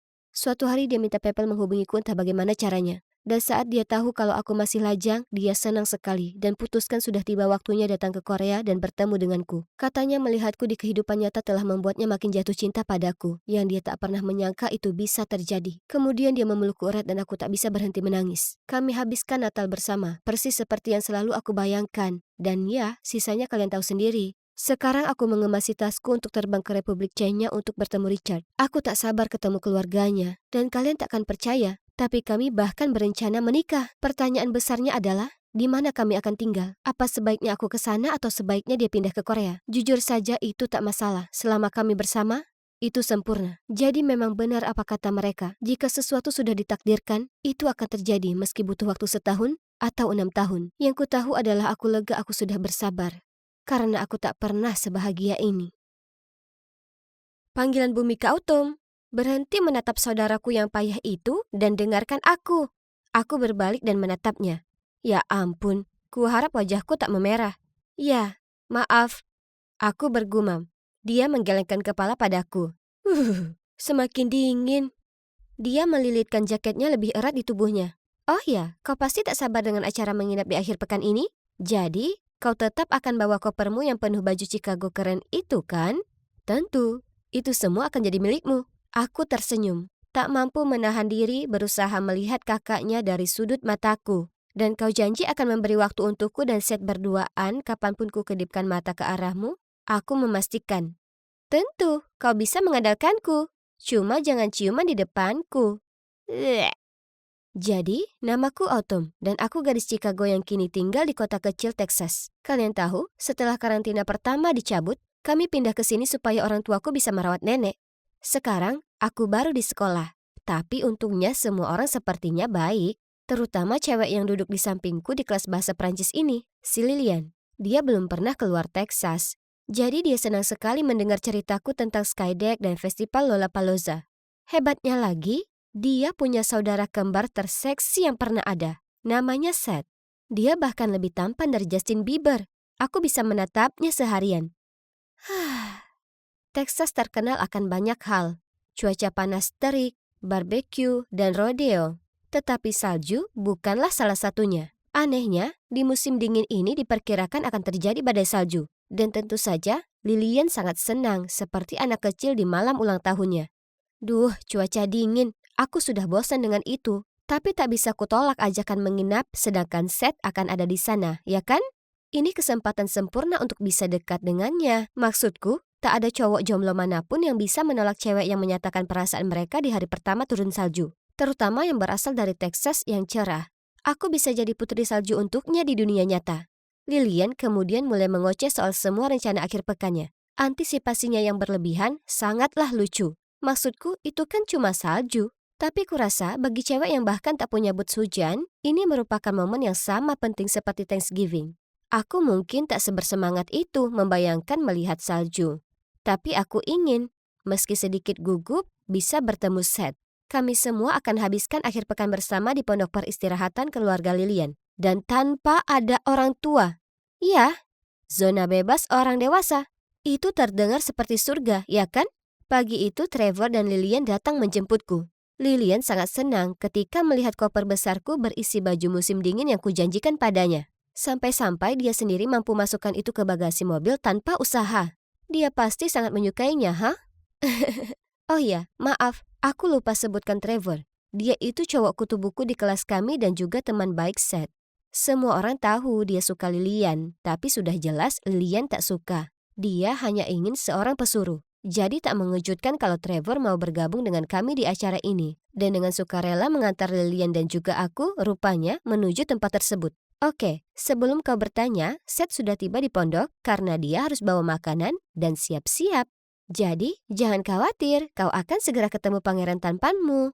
Lilian iseng menyenggolku. Aku berusaha keras, pura-pura tak terpengaruh dengan candaannya. Tapi hanya memikirkan Seth saja membuat jantungku berdetak kencang lagi.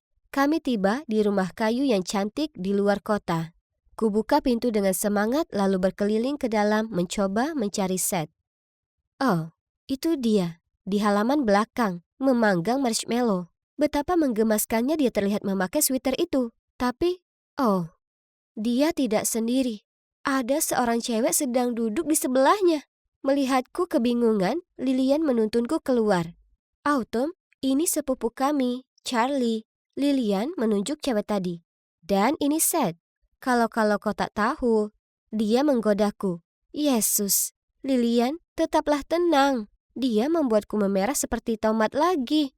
Kemudian dia berkedip padaku dan menyuruh kami berdua masuk untuk siapkan minuman dan salad. Sementara dia dan Trevor mengurus barbeque. Kami pun melakukannya. Setelahnya aku bahkan membantu Seth mendekor ruangan itu dengan lampu berkelap-kelip.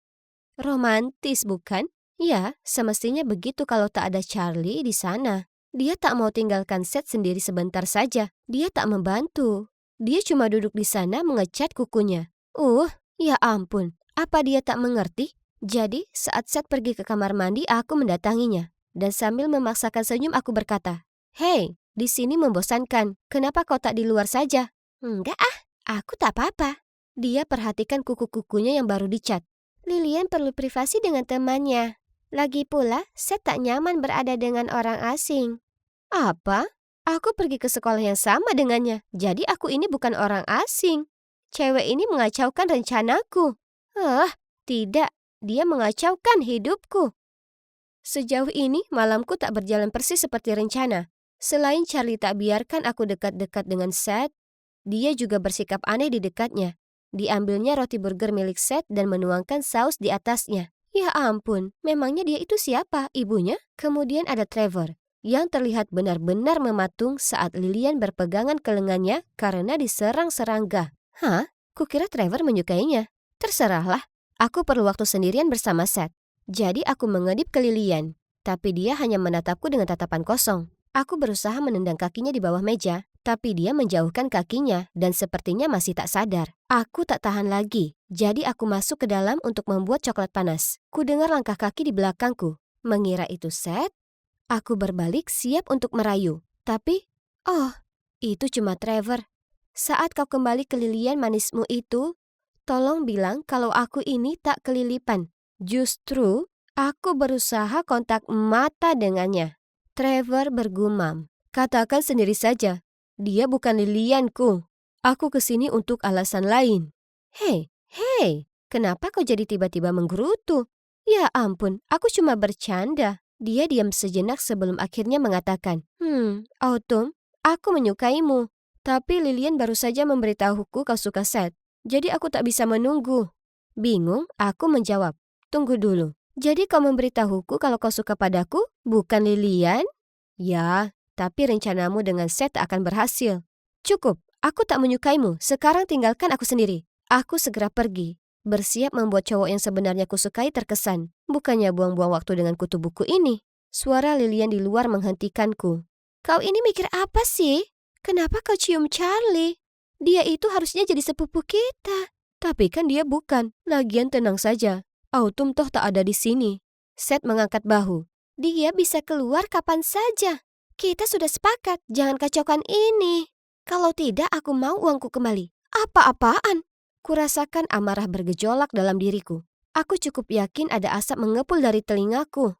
Aku hendak keluar ke sana melabrak mereka saat ada tangan menarikku, masuk lagi. Aku berusaha memberitahumu tapi kau tak mau dengar. Lilian itu mempermainkanmu hanya demi koper baju Chicagomu. Dia sangat suka itu. Dan Seth pacaran dengan Charlie. Mereka berdua bagian dari rencana Lilian. Dia sudah membayar mereka. Wah, ini menyakitkan. Di sanalah aku mengira aku punya teman baru yang hebat. Dan calon pacar baru. Tapi itu semua hanya tipuan. Dan demi apa? Sebuah koper berisi beberapa mantel indah di dalamnya? Aku sedang pertimbangkan apa selanjutnya saat ponselku berbunyi. Itu info cuaca. Ternyata, badai salju diramalkan datang lebih cepat dan jauh lebih buruk dari yang diperkirakan sebelumnya. Kemudian semua ponsel kami mulai berbunyi. Itu dari orang tua kami. Mereka menyuruh kami tetap di dalam apapun yang terjadi dan memastikan kami menutup semua pintu dan jendela. Badai segera datang dengan penuh amarah. Awalnya, yang lain tampak terpesona menatap kepingan salju di luar jendela. Tidak untukku, tidak. Aku terlalu kesal karena tak bisa kabur dari orang-orang munafik ini dan pulang ke rumah. Kami berkumpul dan menyiapkan tempat bersantai di ruang keluarga. Semuanya baik-baik saja sampai sinyal telepon mulai nyala mati. Lalu internetnya mati total. Lilian bahkan berteriak dan membanting layar ponselnya saat dia sadar foto terakhir di Instagramnya belum selesai terunggah. Kasihan Trevor harus menenangkannya. Sudah saatnya membuat malam ini menarik. Jadi dengan tersenyum aku berkata, aku tahu sebaiknya kita ngapain. Ayo kita main truth or dare. Kemudian aku memeluk Seth dan dengan nada lembut berkata, Seth, badainya benar-benar membuatku takut. Dia memandang canggung tapi membalas, tak apa, aku akan menjagamu. Kemudian dia melingkarkan lengannya padaku. Aku melihat ke arah Charlie. Dia tampaknya tak terganggu. Hah? Itu aneh sekali. Jadi, saat tiba giliranku menanyakan ke Charlie suatu kebenaran, ku dengar Lilian mendapat luka di lututnya saat liburan keluarga. Bisa kau beritahu kami cerita itu? Lilian kebingungan. Ya ampun, Autumn, pertanyaanmu payah sekali. Kau menyia-nyiakan giliranmu. Charlie awalnya tampak terkejut, tapi kemudian segera menenangkan diri, tertawa dan berkata, ya, Lilian itu ceroboh dan sering sekali tersandung. Saat itu kami anak kecil lomba skuter, tapi nona kompetitif ini terlalu berlebihan. Dan akhirnya jatuh tersungkur ke tanah. Oke, jadi dia tak terpancing, tapi juga tidak benar-benar menjawab pertanyaannya. Kita lihat seberapa lama kau bisa pertahankan kepalsuan itu. Ketika malam terus bergulir, semua tampak bersenang-senang, tapi tidak denganku. Aku masih merasa kecewa dengan semua situasi ini. Aku dibuat seperti orang bodoh tak hanya oleh temanku, tapi juga gebetanku. Dan juga cewek yang konyol. Yang menjengkelkan adalah, kalau saja Lilian minta langsung padaku, pasti akan kuperbolehkan dia menyimpan apapun yang dia mau, karena kupikir kami ini teman. Lilian mulai menguap, lalu memberitahu kalau dia akan tidur. Tak mungkin aku berbagi kamar dengan pengkhianat itu, dan juga saingan percintaanku. Tidak, terima kasih. Jadi, aku tak mau beranjak. Tapi, di mana kau akan tidur? Jangan konyol, Autumn. Ya, ayolah. Kau akan membeku kedinginan di sini. Aku tak masalah, pergi saja. Aku ini cewek Chicago, ingat? Apa kalian sebut ini badai? Tolonglah. Aku sudah alami musim panas yang lebih dingin dari ini. Aku menyeringai. Tapi mereka terus saja memaksa. Usaha yang bagus. Sekolah kalian ini sungguh peduli. Harus kuberi pujian akting mereka. Kalau begitu paling tidak ayo kita ambilkan untukmu baju yang lebih hangat. Aku setuju, tapi kopernya masih ada di mobil Trevor. Aku punya ide. Dia mengedi padaku, lalu berteriak ke koridor. Seth, bisa tolong ambilkan baju musim dingin autumn di mobil Trevor? Apakah waras? Di luar sana membeku dan gelap gulita. Kalian cewek-cewek ini menjengkelkan sekali. Akhirnya, Lilian dan Charlie menyerah berusaha membujukku dan melemparkan selimut padaku. Akhirnya, sendiri saja dari para manusia palsu itu, aku meringkuk di sofa dan menghela napas panjang untuk tidur. Hanya saja, setengah jam kemudian, aku masih berguling-guling. Banyak yang kupikirkan, dan angin di luar menderu. Saat itu kuapit kepalaku di antara kakiku, berusaha mempertahankan panas tubuhku. Ya ampun, pastinya ini semakin dingin. Kemudian tiba-tiba, ku dengar 3 ketukan berturut-turut di pintu. Rasa merinding menjalar ke seluruh tubuhku. Aku pasti salah dengar, ya kan? Aku menahan napas untuk mendengarkan. Lalu ada 3 ketukan lagi. Oh, ya ampun. Siapa kira-kira itu di jam seperti ini? Dan di kondisi begini? Aku sedang mengambil sebuah buku dari lokerku saat ada cowok yang berteriak mengagetkanku. Hei semua, hasilnya ada di sebelah sini. Oh, itu hanya hasil dari The Mind Bus, lomba pengetahuan umum tahunan di SMA kami. Hei semuanya, kenapa buru-buru? Bukankah kita semua sudah tahu hasilnya seperti apa? Lihat, tak ada yang berubah. Itu namaku di sana, di peringkat pertama dari SMA Willowmere, seperti biasa. Dan tentu saja diikuti dengan pujian yang tak ada habisnya dari semua orang. Bagus sekali, Millie. Kau adalah pahlawan sekolah kami. Oh ya Tuhan, kau ini luar biasa. Aku sangat iri padamu. Yap. Hai, aku Millie. Cewek yang selalu unggul di tiap lomba sekolah. Dan karena itu dipuja oleh para siswa lainnya. Semua guru dan kepala sekolah. Kemudian di hari itu, segera saat aku melangkah keluar dari kelas seni, Alice, sahabatku yang bersemangat lompat keluar entah dari mana dan menjerit. Aku baru saja temukan tempat yang sangat keren ini. Kita harus pergi ke sana sekarang juga. Tak mungkin, aku ada babak final lomba Blast from the Past besok. Maksudku, sejarah adalah keahlianku. Jadi aku yakin menang, tapi aku masih mau menjejalkan beberapa materi di menit-menit terakhir. Ayo, kami semua tahu, kamu toh akan memenangkannya. Kau sendiri bahkan bilang begitu. Ayo kita nongkrong sebentar, please. Ya sudah, tapi hanya karena aku ini teman yang sangat baik. Baiklah. Aku harus akui, tempat ini sebenarnya cukup keren. Kafe unik yang tersembunyi di ujung sudut jalan. Tapi tunggu dulu, ada apa dengan stiker di jendela itu? Bukankah itu simbol SMA Livermore?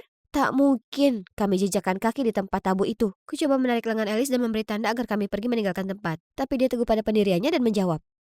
Ayo Millie, kita harus coba croissant mereka. Semua food blogger membicarakannya. Tapi ini teritori Livermore. Lihat. Lantas, tak akan ada yang mengenali kita. Sebelum aku bisa memahami apa yang terjadi, dia menyeretku masuk ke dalam. Oh ya sudah, sepertinya kami sudah terlalu jauh untuk kembali. Jadi lebih baik ku coba apa yang ditawarkan tempat ini. Kenapa pesanan kami lama sekali? Dan ada apa dengan Alice? Berapa banyak selfie yang dibutuhkan seorang cewek? Aku mengepalkan tangan menahan diri agar tak gelisah saat 2 cowok jalan menuju meja kami. Aku tak bisa berbuat apa-apa. Hei cantik, aku tak pernah lihat kalian di sini sebelumnya. Kamu kelas berapa? Oh tidak, haruskah aku jawab pertanyaan ini? Dengan cepat aku berpaling, pura-pura mencari-cari ke dalam tasku untuk menghindari tatapannya. Tapi mereka masih tak meninggalkanku sendiri saat cowok lainnya berkata, Tunggu, cewek ini sepertinya tak berasal dari sekolah kita. Apa kau? Oh sial, apa dia mengenaliku? Kulitku berkeringat karena gugup dan kurasa aku akan muntah. Tapi tiba-tiba terdengar suara. Maaf, aku terlambat. Apa kalian sudah menunggu lama? Kemudian dia menjatuhkan diri duduk di sebelah kami. Melihat itu, 2 cowok tadi pergi.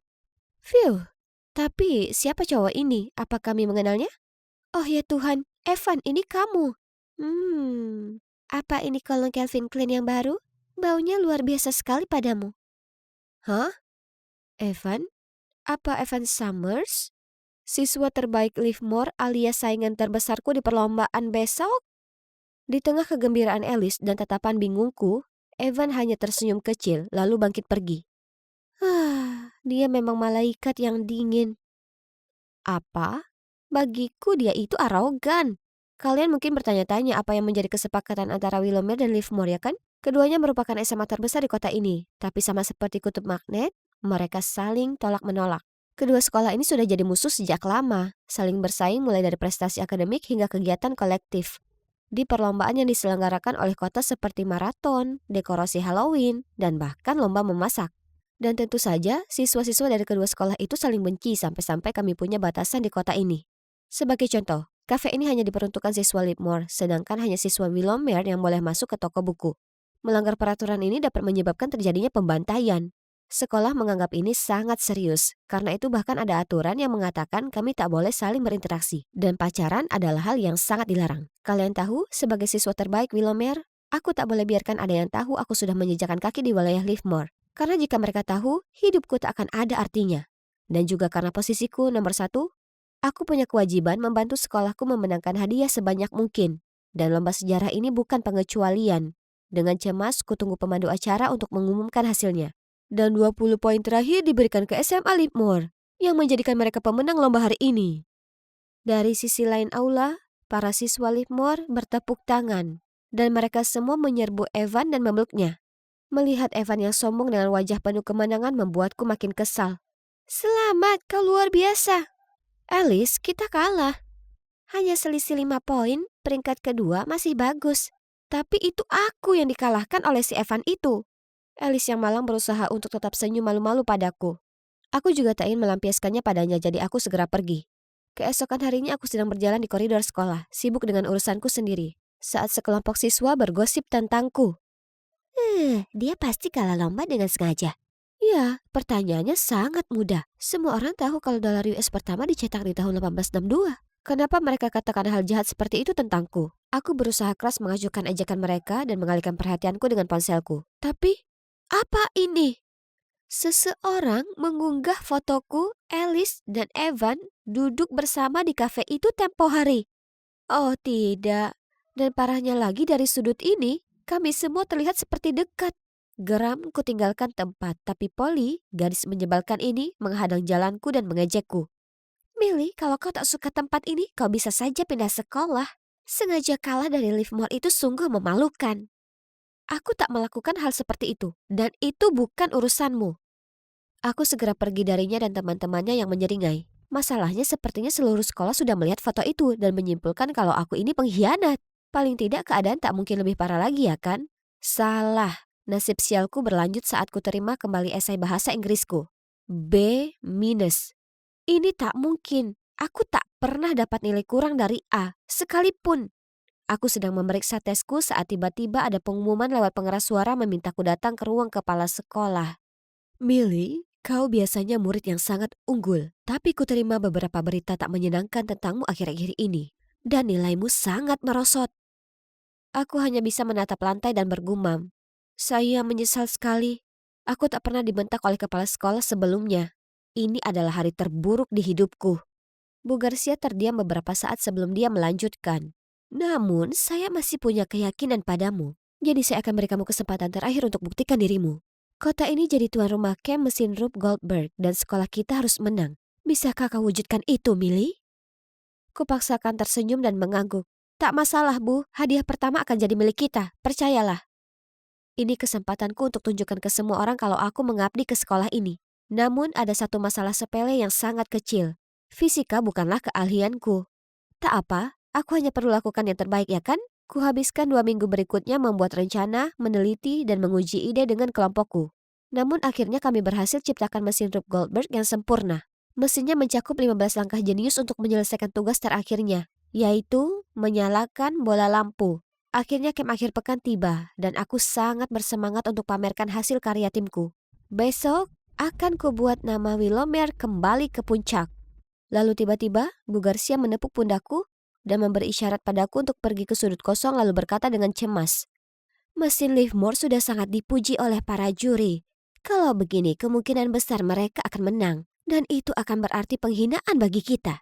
Jangan khawatir, aku berusaha semaksimal mungkin. Kami akan tambahkan magnet dan pegas tambahan. Itu tak perlu. Satu-satunya cara agar kita menang mengalahkan Livermore adalah jika karya mereka menemui masalah.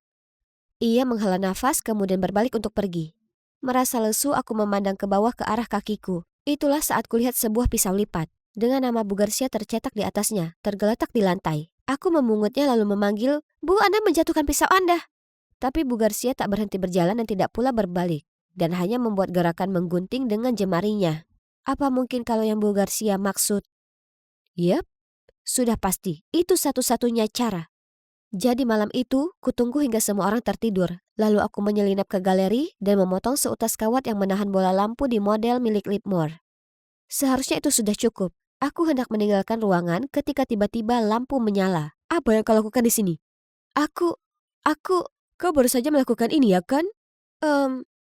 Ya, memang kenapa? Lakukan saja, adukan jika kau mau. Ini semua sungguh tak berguna. Lalu dia duduk dan mulai perbaiki modelnya. Hah? Apanya yang tak berguna? Ya Tuhan, dia ini begitu bangga dengan dirinya sendiri. Baik kalau begitu. Kau tunggu saja Evan, akan kukalahkan kau dengan kemampuanku sendiri. Kita lihat saja apa kau nanti masih saja jadi tuan arogan. Tiba giliran kelompokku dan untuk 3 langkah pertama, mesin Gub Goldberg berjalan cukup lancar. Tapi ketika sampai langkah keempat, tiba-tiba kayu itu rubuh, menyebabkan kelereng jatuh ke tanah dan mesinnya berhenti bekerja. Kami semua saling pandang dengan panik.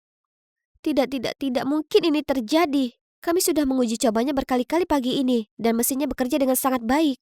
Aku bergegas memeriksa apa yang salah dengan mesinnya, tapi aku kesulitan dan tak bisa temukan cara untuk memperbaikinya ketika tiba-tiba ada suara yang berkata, "Biar kulihat."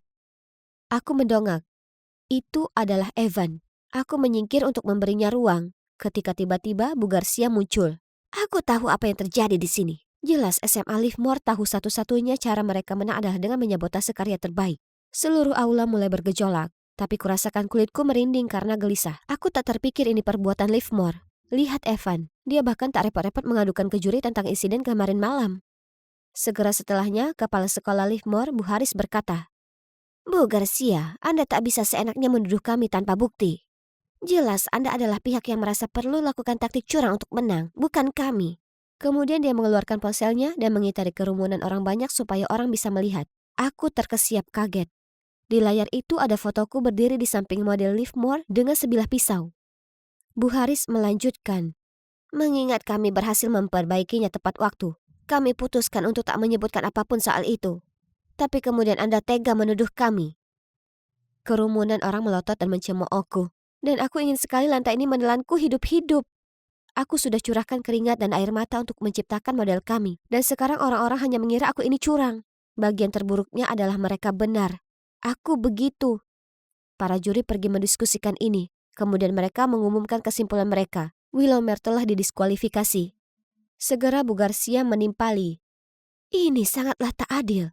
Itu aksi dari satu individu, bukan keseluruhan kelompok. Aku yakinkan kalian kalau Milly tak lagi berada di kelompok. Jadi biarkan sekolahku lanjut lambat tanpanya. Aku mematung karena terkejut. Bagaimana bisa Bu Garcia lakukan ini padaku? Ini semua adalah idenya, bukan begitu? Dia yang memberiku pisau itu. Aku tersadar dengan apa yang baru saja terjadi, lalu aku jatuh berlutut dan menangis. Semua kerja keras itu sia-sia. Bahkan Alice yang memeluk untuk menenangkanku tak mampu melepaskanku dari perasaan terpuruk yang memilukan. Kemudian yang mengagetkanku, Evan berkata, "Bu Garcia, bisa Anda jelaskan kenapa pisau ini dengan nama Anda terukir di atasnya berada di samping model kami?" Dia mengangkat pisau itu ke atas untuk dilihat semua orang. Ups, karena semua ketegangan malam kemarin, aku pasti telah menjatuhkannya. Bu Garcia berubah pucat pasi dan semua orang mulai membicarakan tentang hal itu. Aku tak percaya Anda bersekongkol dengan siswa Anda untuk melakukan ini. Anda tak jauh beda dengannya. Malam kemarin Bu Haris menyuruhku untuk mengutak-atik model Willowmere, tapi aku menolak. Karena kalau menang, saya ingin itu dengan cara yang adil. Seluruh aula sekali lagi mulai bergejolak dan melongo keheranan saat Evan melanjutkan. Saya sangat lelah dengan perseteruan kecil antara sekolah kita. Itu sangat bodoh dan tak ada artinya. Para juri pergi mendiskusikan ini lebih lanjut dan kembali dengan pengumuman baru. Sekolah kami berdua didiskualifikasi. Sungguh memalukan.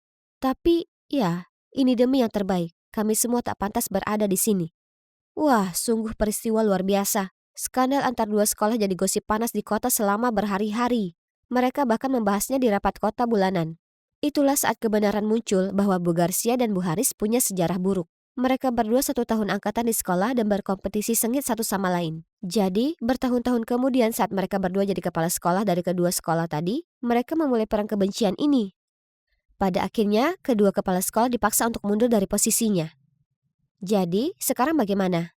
Nah, tak ada lagi aturan bodoh mengenai kemana aku boleh pergi, yang mana itu hebat. Karena aku sebenarnya suka sekali di sini. Aku sudah belajar dari kesalahanku dan aku tak akan pernah lagi biarkan orang lain menekanku untuk berbuat curang lagi. Kedamaian sudah kembali di lingkungan sekolah dan rasanya menyenangkan. Oh, sedangkan Evan, aku sebenarnya sedang belajar bersamanya sekarang untuk kuis 11 from the Fast kami berikutnya. Hanya saja kali ini aku sungguh akan mengalahkan dia.